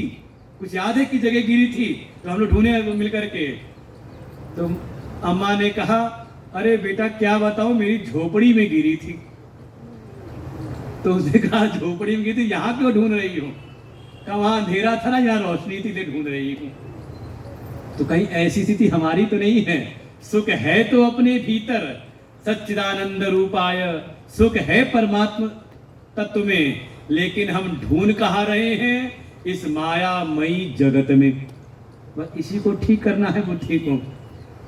जिसकी ऐसी वृत्ति बन जाए, जो सुख कहाँ ढूंढता है? जो यह अंतः सुख हो, जो अपने भीतर के सुख में ही, अंतर राम, जो अपने उस अंतरात्मा आत्मा में ही रमण करता है। साथ ही तथा अंतर ज्योतिरेव यह, जो अपने भीतर ही उस आत्म स्वरूप के प्रकाश में ही सबको प्रकाशित होता देखता है। जिसको अपने भीतर सुख की अनुभूति हो गई, जिसको ये अनुभव हो गया कि जिस सुख के हम अभिलाषी हैं, जिस सुख को हम चाहते हैं, वो बाहर नहीं बल्कि वो सुख अपने भीतर ही है। ऐसा जो है तो कहा स योगी ब्रह्मभूत, ऐसे कहा वो योगी ही वास्तव में ब्रह्म रूप हो गया है। और ऐसे ही ब्रह्मभूत योगी को ही का ब्रह्म निर्वाणम अधिगच्छति, उनको ही ब्रह्म निर्वाण की प्राप्ति हो जाती है, अर्थात वे ही मुक्त हो जाते हैं। और आगे तो फिर पढ़ लेते हैं, लभन्ते ब्रह्म निर्वाणम विषय क्षीण कल्मषाः छिन्न द्वैधायतात्मानः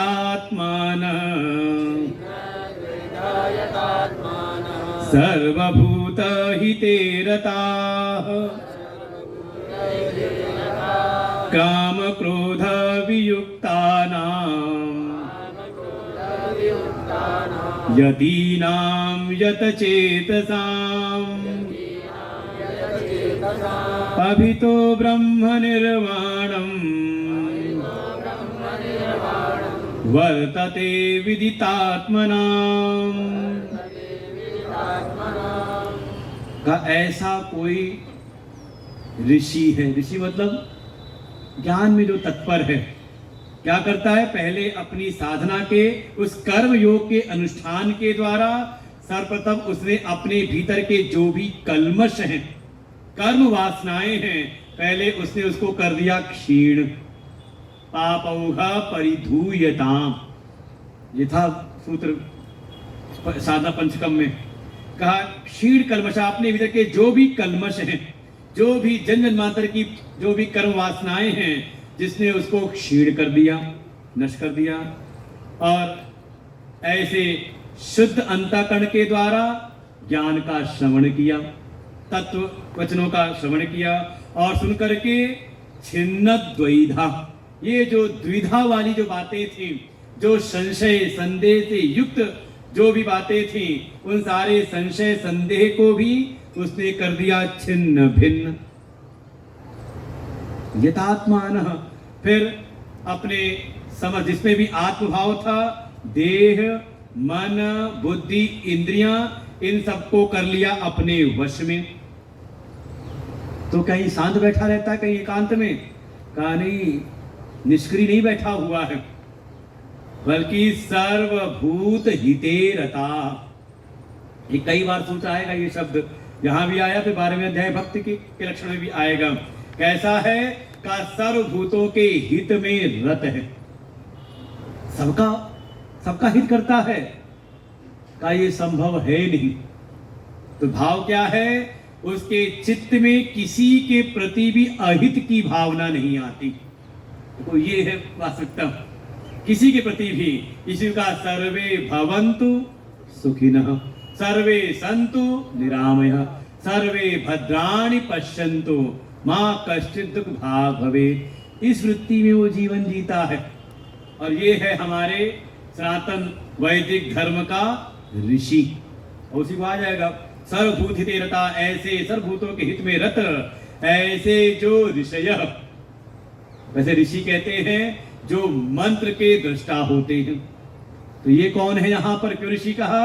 वास्तव में वेद के मंत्र जिस परम तत्व का प्रतिपादन करने वाले हैं वो उस परम तत्व को ही देख रहे हैं, अर्थात उसका ही वो साक्षात्कार, उसी का वो अनुभव कर रहे हैं। तो मिलता क्या है उनको? लभन्ते ब्रह्म निर्वाणम। अब पहला शब्द आ गया, लभन्ते ब्रह्म निर्वाणम। वो फिर ब्रह्म निर्वाण की प्राप्ति, उनको उसका लाभ प्राप्त हो जाता है।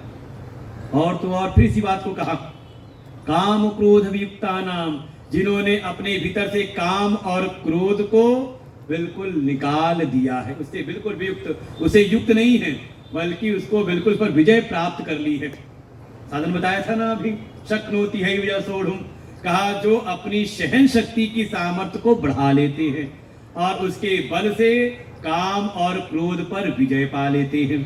यति नाम, जो यत्न में लगे हुए ऐसे यति सन्यासी। कौन? कर्म सन्यासी। उसी को कह रहे हैं जो कर्म करते हुए भी भीतर रहता है कि अहम किंचित न करोमि, मैं कुछ नहीं करता। यत चेतसाम, उस यत्न के द्वारा अपने जो भी इंद्रिय आदि जो करण है इन पर विजय प्राप्त कर रखी है, इसको अपने वश में कर रखा है। और विदित आत्मनाम, अपनी उस आत्मा को जानते हैं। उनके जो आत्म तत्व है वो अविदित नहीं है बल्कि उनके लिए विदित है, आत्मवेत्ता हो गए, आत्मवित्त हो गए। ऐसे जो आत्मवित्त हैं अभी तो ब्रह्म निर्वाणम वर्तते, का उनको दोनों प्रकार से ब्रह्म निर्वाण की प्राप्ति हो जाती है। मन में आता है ना मुक्ति मिलेगी तो मरना पड़ेगा। अरे यहाँ मरने के बाद की मुक्ति नहीं है, कह रहे अभी तो, अभिता अर्थात परितः, हर प्रकार से जब तक जीवन है तो इस जीवन इस शरीर में रहते रहते ही वो ब्रह्म निर्वाण की प्राप्ति कर लेते हैं। और जो उनको हो गया तो मरणोपरांत कोई उनको बंधन नहीं। फिर ऐसे व्यक्ति का जब शरीर छूटता है तो उनको कहते हैं वो ब्रह्म में लीन हो गए। ब्रह्म स्वरूप तो थे ही, लेकिन जो बीच में एक पर्दा था, इस व्यष्टि आत्मा और समष्टि ब्रह्म में जो बीच में एक आवरण था, आज वो आवरण, वो दीवार भी गिर गई। उनको नहीं कहेंगे पश्चात में विलीन हुए हैं, कहेंगे वो ब्रह्म में लीन हो गई। अभितः ब्रह्म निर्वाणम, अभितः उभयतः, भगवान भास्कर इसे कहते उभयतः जीवताम मृतानाम च, जीवन रहते रहते भी और मरणोपरांत भी। इसको कहा सद्यो मुक्ति। दो प्रकार की मुक्ति का वर्णन है। एक है क्रम मुक्ति, कि जीवन रहते रहते वो ये स्थिति प्राप्त पूर्णता हुई नहीं। देखो संसार की कोई वासना रही नहीं, अब लोक की कोई वासना नहीं, लेकिन अभी ऐसी निष्ठा नहीं हुई तो शरीर छूटा तो वापस इस लोक में नहीं आते बल्कि क्रमशः वो आगे जाते हैं सूर्य द्वार से। फिर उनको अग्नि के जो अधिष्ठान देवता हैं, प्रकाश के जो अधिष्ठान देवता है, उसको ले जाते हैं क्रमशः, 8वें अध्याय में आएगा इसका विस्तार, उनको ले जाते हैं ब्रह्म लोक में। और वहां फिर ब्रह्मा जी जो ब्रह्म तत्व के वेत्ता हैं वो उनको वहां ज्ञान देते तो उनकी वहां से फिर मुक्ति होती है।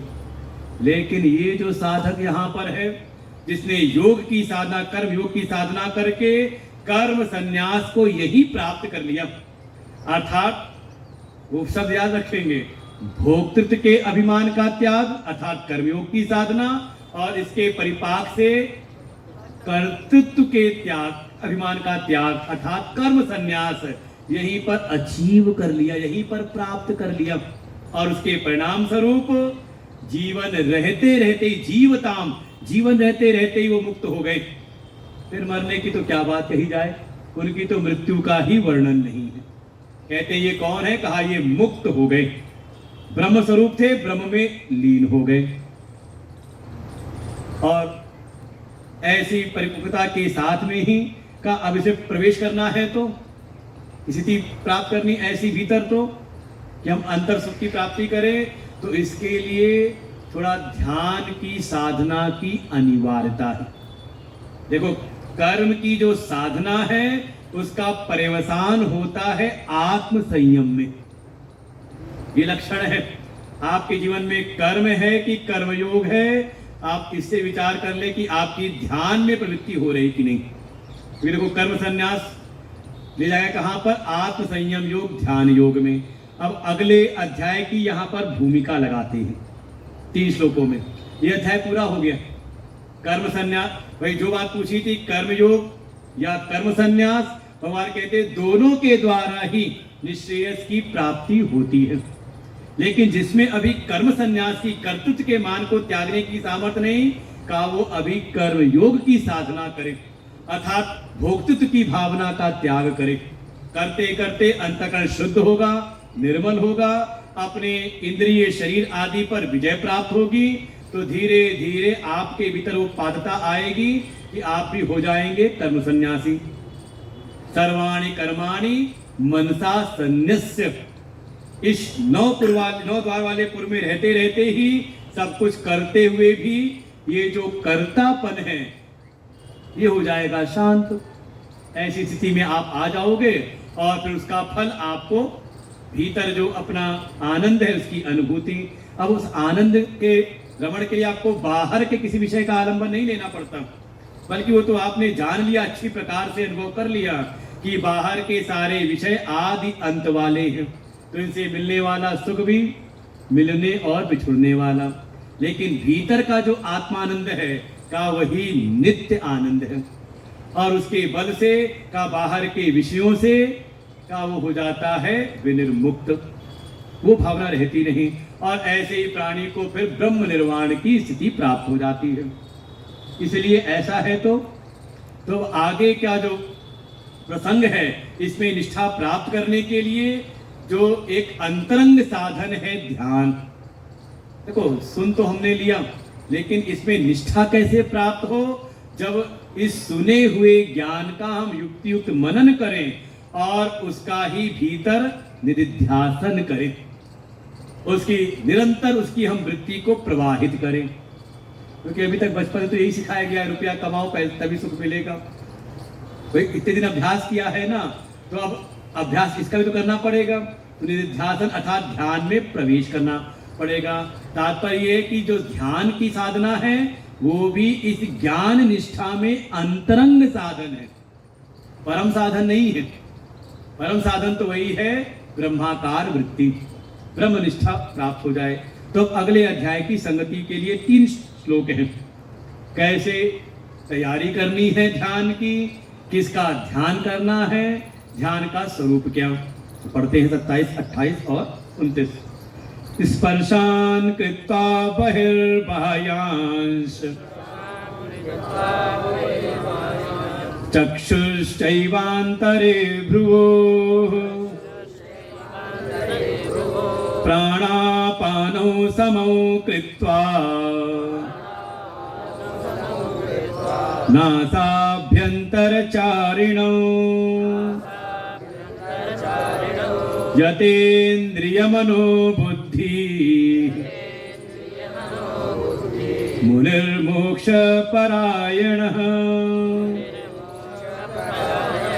विगतेच्छा भयक्रोधो यः सदा मुक्त एव सः भोक्तारं यज्ञतपसाम् सर्वलोकमहेश्वरम्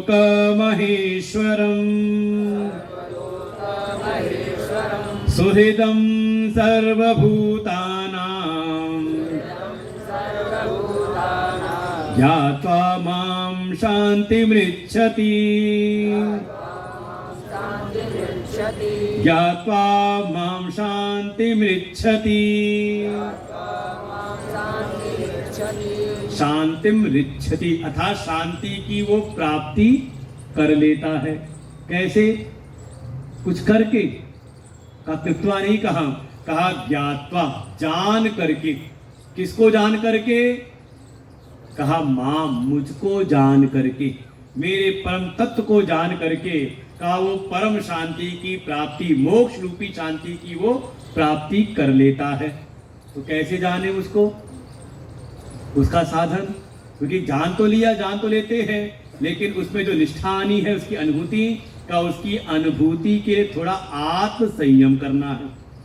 क्या क्या साधन करने हैं? तो पहले का स्पर्शान बहिर्बाह्यान कृत्वा, ये जो इंद्रियों के स्पर्श के द्वारा, जो भी इंद्रिय और इंद्रियों के विषय का जो स्पर्श के द्वारा जो एक सुख की भावना जो बन रही है, भीतर जो आ रही इंद्रियों के द्वार से विषय जो भीतर आ रहे हैं, जिसे कहा स्पर्श है बाहर, तो कहा जो बाह्यान, इसको ऐसे लेते हैं बाह्यान स्पर्शान, जो बाहर के विषय हैं, जिनका इंद्रियों के स्पर्श के द्वारा हमें ज्ञान होता है। आंख से स्पर्श हुआ रूप का, तो रूप का ज्ञान हो गया। फिर कानों से शब्द का स्पर्श हुआ, तो शब्द का ज्ञान हुआ। तो सारे विषय कहाँ हैं? कहा बाहर हैं। तो इन बाहरियों को क्या करें आप? इनको बाहर ही रोक दें। अतः इसे कहते हैं प्रत्याहार, कि समस्त इंद्रियों को अपने गोलकों में ही संयमित करके स्थापित कर लें। ये इंद्रियां विषय व्यापार में न जाएं, बाहर का बाहर रहने दो। और फिर चक्षुश्च एव अंतरे भ्रुवोः, ये चक्षु आदि जो इंद्रियां हैं, इनको क्या करो? कहा ये अंतर ही इनको अपने गोलकों में रोक लो। और कहां पर? इनको एकाग्र करो भ्रुवोर, अर्थात ये भवों के मध्य में। इस सुबह का ध्यान ऐसे किसी को ध्यान हो, याद हो तो सुबह का ध्यान, यही की प्रक्रिया हमने अपनाई थी आज के दिन। चक्षु सेवांतरे भ्रुवो, इनकी ये जो समस्त इंद्रियां हैं, इन सबकी धारणा अपने भ्रुकुटी के मध्य स्थापित करो। और यहीं पर प्राणापानो समौ कृत्वा नासा अभ्यंतर चारिणो, ये जो नासिका के भीतर चलने वाली जो श्वास वायु है, प्राण और अपान, इनको भी सम करो। और इनकी धारणा भी, और देखो इसका बहुत अच्छा तरीका है, प्राणों पर ध्यान। और भगवान आगे कहेंगे संप्रेक्ष्य नासिकाग्रम स्वम, अपनी नासिका पर अपना ध्यान केंद्रित करो, नासिका के अग्र भाग पर, नासिका अग्र भाग पर ध्यान करो। तो तात्पर्य ये जो श्वास वायु जो भीतर अंदर जा रही है, इस पर अपना ध्यान केंद्रित करो। और आप अनुभव करेंगे, इस पर आप ध्यान केंद्रित करते ही थोड़ी देर में ही आपकी जो श्वास प्रश्वास की गति है, वो मंद होते होते अत्यंत सूक्ष्म हो जाती है। एक ऐसी स्थिति की श्वास कब भीतर गई कब बाहर गई, ये बिल्कुल समत्व में आती है। और अपने आप ही आपका जो ध्यान है, एकाग्रता है, वो भ्रुकुटी के मध्य स्थापित हो जाता है। इसलिए प्रक्रिया है ध्यान में प्रवेश करने की। और ऐसा करते हुए यत इंद्रिय मन बुद्धि, अर्थात अपनी इंद्रिय मन और बुद्धि, इन सबकी चेष्टाओं को संयमित कर लें। और ऐसा करते हुए जो मननशील है साधक, उसी को नाम दिया मुनि, क्या करे? कहा मोक्ष परायण होकर के। ध्यान में कोई ऐसी सिद्धि नहीं प्राप्त करनी है कि हाँ किसी को छू दे तो सोना हो जाए, रात दिन दुगना चौगुना हो जाए, इसके लिए नहीं। साधना किसके कर रहा है? जो मुनि वो होगा जो मोक्ष परायण हो, मुक्ति की प्राप्ति के लिए। कहा वो इन अपनी समस्त इंद्रिय मन बुद्धि की चेष्टाओं को संयमित करे। और साथ ही विगत इच्छा भय क्रोध, ये कामना, इच्छा, कामना, भय और क्रोध को थोड़ा दूर कर दे, इनसे मुक्त हो जाए, विगत कर दे, अर्थात इनसे पार हो जाए। हो करके जो स्थित रहता है, यह सदा, जो सदा इस स्थिति में बना रहता है, स एव मुक्त, वही वास्तव में मुक्त है। तो ऐसा जो हमने सारा साधन किया कि बाहर के विषयों को बाहर, अपनी चक्षु आदि इंद्रियों को भीतर रोका, और फिर ध्यानस्थ अवस्था में ही श्वासों पर ध्यान करते हुए उसको हमने किया सम, अपनी मन बुद्धि इंद्रिय की चेष्टाओं को कर लिया अपने संयम में, और मोक्ष परायण हो करके संसार की लौकिक जगत की सारी इच्छाएं कामनाएं और उससे उत्पन्न होने वाले भय क्रोध को हमने किया दूर। इन सबको करके फिर करना क्या है? भगवान कह रहे हैं फिर मेरा ध्यान करो, परम तत्व का ध्यान करें, परमात्मा का, ईश्वर में अपनी उस एकाग्र मन को उसमें लगाएं, उसको चैनलाइज करें उसमें। कौन से परमात्मा, कौन है भगवान? भगवान अपना परिचय दे रहे हैं, भोक्तारम यज्ञ तपसाम। संसार में जो भी यज्ञ इत्यादि होते हैं, संसार में जो भी तपस्या से उत्पन्न जो फल है, यज्ञ तपस्या का जो फल है, उसको भोगने वाले कौन है? ये मत कहना मैं भोग रहा हूं। इसलिए साधना प्रारंभ कराई थी कर्म योग से ही। कर्म योग का जो सिद्धांत है कि जो भी कर रहे हैं वो अपने लिए नहीं बल्कि ईश्वराय, भगवान के लिए। तो ये वृत्ति बनी रहे ध्यान में कि ये जो हम ध्यान कर रहे हैं, हम यज्ञ कर रहे हैं, तप कर रहे हैं, तो इससे हमें कुछ उपलब्धि हो जाएगी का? इसलिए नहीं। कर्म तो है मेरा, लेकिन प्रसन्नता है प्रभु की। इस भाव के साथ ये भाव बना रहा है कि यज्ञ और तपस्या के जो परम भोक्ता हैं, वो उनको परम भोक्ता दान करके वाता, वही भोगने वाले भी। आप नहीं कुछ भोग रहे, परम रूप में भोक्ता के रूप में वही हैं। फिर सर्वलोक महेश्वरम, केवल भोक्ता ही नहीं बल्कि सारे संसार के वही ईशन करने वाले हैं, महान ईश्वर हैं।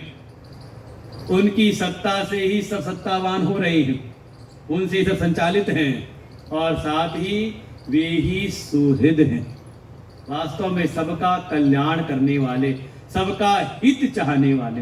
ये बात समझना। कम से कम कथाओं को देखे तो हम पूछे भगवान कैसे कठोर हैं या कोमल हैं? कैसे हैं? कठोर हृदय वाले हैं या कोमल हृदय वाले हैं? कोमल हैं। जाके देवर्षिनाथ से पूछो, वो बताएंगे। देवर्षिनाथ अपने चित्त की बात की, एक इतनी साधना करने का एक बार गए थे कुछ मांगने के लिए, और क्या दिया था, लेकिन बात बिल्कुल पक्की है। देखिए इस प्रसंग में गीता और मानस एक जगह हो जाता है। भगवान के सामने अपनी जो भी याचना की, याचना करने के बाद चलते चलते जब प्रणाम किया तो भगवान से प्रार्थना की, हे प्रभु जेहि विधि होई नाथ हित मोरा, हे प्रभु जिसमें मेरा हित हो। भगवान ने पुरानी सारी बात भुला दी, यही बात पकड़ ली। कहते हे नारद जेहि विधि हुई यही परम हित, नारद सुनो तुम्हार। हे नारद जिसमें तुम्हारा परम हित होगा वही मैं करूंगा, मेरा वचन कुछ और नहीं। और देखिए गीता में भगवान से अर्जुन ने कहा प्रभु जिसमें मेरा श्रेय हो, और भगवान बार बार कहते परम श्रेय है आपनुयाम, तुम परम श्रेय को प्राप्त कर लोगे। भगवान कोमल हैं, देवर्षिनाथ से पूछो। कठोर हैं तो पुष्प वाटिका में जब फूल चुन रहे हैं तो लगता है कुसुम से भी, फूल से भी अत्यंत मृदु है, कि फूल चुनने में भी उनको, फूल तोड़ने में उनको पसीना आ रहा है। ऐसे हैं। कैसे हैं? वास्तव भगवान ना कोमल है ना कठोर हैं, भगवान है सुहृद, अपने भक्तों का बल्कि समस्त जीवों का कल्याण करने वाले हैं। और ऐसे केवल और केवल सुहृद रूप में, ऐसे व्यवहार में माता पिता को माना जाता है सुहृद, लेकिन वो भी कहीं ना कहीं अपनी, कहीं ना कहीं कोई ना कोई अपेक्षा बना लेते हैं। बिना अपेक्षा के भी जो कल्याण करने वाले हैं वो या तो हैं ईश्वर प्रभु, और या प्रभु कृपा पात्र कोई संत, कोई सदगुरु। ऐसे सभी भूतों के, सर्वभूतानां सुहृदम, सर्वभूतों के सुहृद हैं। रहते कहाँ हैं? का सभी भूतों के भीतर ही। इस प्रकार से इस एकाग्र की जो साधना है, ध्यान की साधना है, इसके द्वारा जो कोई मुझको जानता है, ज्ञात्वा माम शांति पृच्छति, वो मोक्ष रूपी परम शांति को अभितः यहाँ रहते रहते भी और शरीर छोड़ने के बाद भी का वो फिर मुक्त ही है। इस प्रकार से यह पंचम अध्याय यहाँ पर विश्राम होता है।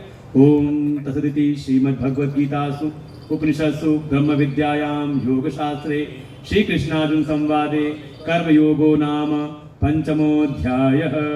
श्री भगवानुवाच अनाश्रितः कर्मफलं कार्यं कर्म करोति यः स सन्न्यासी च योगी च न निरग्निर्न चाक्रियः। देखो अगले अध्याय में अर्जुन ने नहीं पूछा और लगभग वैसे ही प्रसंग प्रारंभ किया जैसे पांचवें अध्याय में कहा था। ज्ञेय स नित्य सन्यासी, योगी को नित्य सन्यासी कहा था। और यहां भी शुरुआत की तो स सन्यासी च योगी च, वही सन्यासी है वही योगी है। कौन? जैसे लग रहा है कि भगवान अभी जितना उपदेश उनको करना था अभी उनका हृदय तृप्त नहीं हुआ, लेकिन पांचवा अध्याय विश्राम ले लिया। भगवान अभी अपनी बात अभी आगे और बढ़ाने के लिए छठा अध्याय प्रारंभ करते हैं। तो भगवान की पूरी बात सुनने का मन है कि नहीं? तो सुनने का मन छठे अध्याय को भी सुनना। यहाँ तो जो विषय था पंचम अध्याय, मैंने पहले ही कहा कि थोड़ा विषय क्लिष्ट है, इसलिए समाज में ज्यादा कर्म संन्यास की चर्चा नहीं होती। कुछ अध्याय ऐसे उनकी चर्चा बहुत कम होती है, जैसे पांचवा अध्याय है, सातवां अध्याय है, इनकी चर्चा बहुत कम। नौवां अध्याय है, फिर 13वां अध्याय, 15वां अध्याय। समाज में गीता के प्रसंग होंगे तो ये अध्याय ज्यादातर स्किप कर दिए जाते हैं, बहुत कम। जहाँ क्रम चल रहा है तो बात अलग है।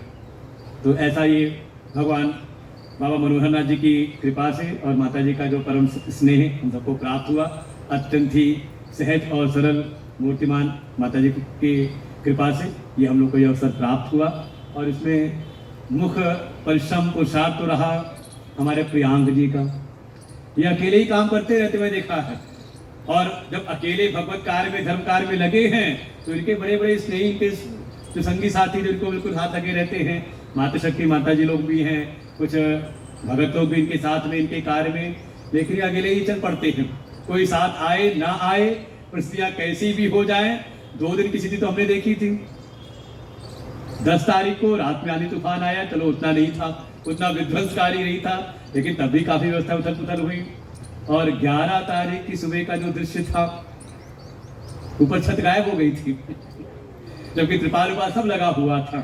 लेकिन भगवान की ऐसी माया, जो सब हुआ सारा, जो उनका साहित्य का जो सब स्टॉल लगा रखे थे, वाकई उस दिन तो देखने बड़ा कष्ट तो हो रहा था हृदय के भीतर सब व्यवस्थाओं को देख करके। लेकिन उस विकट परिस्थिति में भी प्रियांक जी का जो मनोबल है वो टूटा नहीं। उन्होंने कहा जैसे भी, और सुबह के साथ हम लोगों ने ऐसे ही तुरंत खटपट करके 10 मिनट के अंदर सुबह जल्दी आ गए थे। और इन्होंने पूरा, हमने कहा वहाँ किनारे बैठ के कर लेते हैं, इन्होंने कहीं समझ तैयार है। और मैं देखा बिल्कुल यहाँ पे मंच की व्यवस्था तैयार कर ली, सामने 20-25 कुर्सियाँ लगा दी, 15-20 लोग इकट्ठे होते सुबह वाले में। सुबह का सत्र भी हो गया बढ़िया, और कोई विलंब नहीं, 7:15 पे प्रारंभ, 7:15 पे प्रारंभ हो गया था और यथावत चला। तो ऐसा इनके भीतर का जो एक ये आत्मबल है, भगवान से ही प्रार्थना है कि इनको और ये आत्मबल प्राप्त हो। एक संस्था भी इन्होंने बनाई है, शुभम करोति, मतलब सबका शुभ हो, शुभ करने की भावना से, समाज कल्याण की भावना से इन्होंने अकेले एक संस्था बनाई है। और प्रयास है, देखिए आज बाल संस्कार के बच्चे भी दिखाई दिए, बाकी इनके युवा साथी बीच में अपने अपने सेवा कार्य में लगे रहते हैं। सभी को व्यवस्था दे रखी है। जो वृद्ध हैं उनके लिए सेवाएं हैं, माता जी हैं पीछे, उनके सब जो संगी साथी बैठे हुए हैं, कुछ स्टॉल देखते रहते हैं, युवाओं के लिए भी और बाल संस्कार के लिए भी, सारे आयाम इन्होंने। और इनकी प्रेरणा जहाँ से भी इनको प्राप्त होती, इनके गुरुजी से, और भी ऐसी सामाजिक संस्थाएं हैं, सबसे ये सीखते रहे। सबसे अच्छा गुण इनका हमने यही देखा, ये किसी से किसी का कोई उनका ये नहीं कि किसी से विरोध है या किसी से कोई बहुत राग है। जहाँ कहीं से भी इनको कुछ अच्छा श्रेष्ठ सीखने को मिलता है वहाँ जा करके सीखते हैं। जैसे आज हमारे चिन्ह मिशन के अध्यक्ष जी आए, अग्रवाल जी आए हुए, इन्होंने देखा होगा प्रियांक जी को वहाँ पर भी, वहाँ भी रहते हैं ज्ञान की प्राप्ति, अपना अच्छा वेदांत का स्वाध्याय चिंतन करने के लिए। ऐसी जहाँ कहीं भी कोई, चाहे ध्यान की कोई संस्था हो, चाहे कोई सेवा की संस्था हो, कोई समाज कल्याण की संस्था हो, सब जगह जा करके बिल्कुल इनका स्वभाव है भंवरे के समान। जैसे भंवरा हर जगह बैठ बैठ करके पराग लेता है और फिर उसके सार से का मधुमक्खी है जैसे एक शहद को उत्पन्न करती है, तो स्वयं भी इसके से आनंदित होते हैं और भावना है कि समाज में भी इसका सब लाभान्वित हों। तो एक प्रियांक जी को और इनकी समझ जो इनके जो सहायक लोग हैं सबको इस व्यासपीठ से बहुत बहुत आशीर्वाद है। भगवान की कृपा आप सब पर होती रहे और ऐसे ही श्रेष्ठ कार्यों में। देखिए आज विपरीत स्थिति थी, उधर के रास्ते सब ब्लॉक थे, लेकिन थोड़ी देर में देखिए जो था घूम फिर करके आए होंगे, लेकिन सब उपस्थित हो गए आज भी। तो आप भगवत निष्ठा पूर्वक श्रेष्ठ कार्य में भगवत कार्य में लगे तो स्वयं भगवान आपका सहायक हो जाते हैं। भगवान ही करते हैं सब, बस आप परीक्षा लेते रहते हैं। तो परीक्षाओं से डावाडोल ना हो, लगे रहें। मेरा आशीर्वाद शुभकामनाएं यहाँ से सभी को है जो भी प्रत्यक्ष रूप से इस सेवा में लगे। हमारे माइक वाले भैया जी का ही बड़ा सहयोग रहा है, बढ़िया माइक, जलन को बोलना नहीं पड़ता, पुराने हो गए तो बस इशारा होता है, सही हो जाता है। और माइक ना हो तो भीतर भाव भी आए तो प्रकट नहीं हो पाते ठीक प्रकार से। तो इनका भी, टेंट वाले भी, हमारे जो आज तक ठीक रहते भी, हाँ, जिन्होंने बढ़िया देखे उस दिन खुद ही आकर के सुबह सुबह खुद लग करके सब व्यवस्थाएं उन्होंने पुनः वैसे ही कर दी, तो उनको भी आशीर्वाद है। बाकी जो भी प्रत्यक्ष रूप से हैं सभी को आशीर्वाद है। सर्वे भवन्तु सुखिनः, सर्वे सन्तु निरामयाः, सर्वे भद्राणि पश्यन्तु, मा कश्चित् दुःखभाग् भवेत्। ओम पूर्णमदः पूर्णमिदं पूर्णात् पूर्णमुदच्यते, पूर्णस्य पूर्णमादाय पूर्णमेवावशिष्यते। ओम शांति शांति शांति। सूत्र रूप में थे, जिसको थोड़ा और विस्तार से सुनना हो तो अभी अगले इसी महीने की ही 15, 16, 17 3 दिवसीय हनुमान चालीसा के ऊपर सत्संग है हमारे पूज्य गुरुदेव के श्रीमुख से, और स्थान है मेरठ में ही जागृति विहार एक्सटेंशन। ये कुटी चौराहे से थोड़ा सीधे जाएंगे तो रास्ता घूमते फिरते वहाँ पहुँच जाता है जागृति एक्सटेंशन में, जहाँ पर एक नया सत्संग भवन का कुछ गुरुदेव भगवान के कर कमलों से ही पिछली बार भी जैसा निर्माण हो गया तो उस पर वो कार्यक्रम हुआ था, लेकिन अब पूरा वो तैयार हो चुका है, अपने प्रारूप में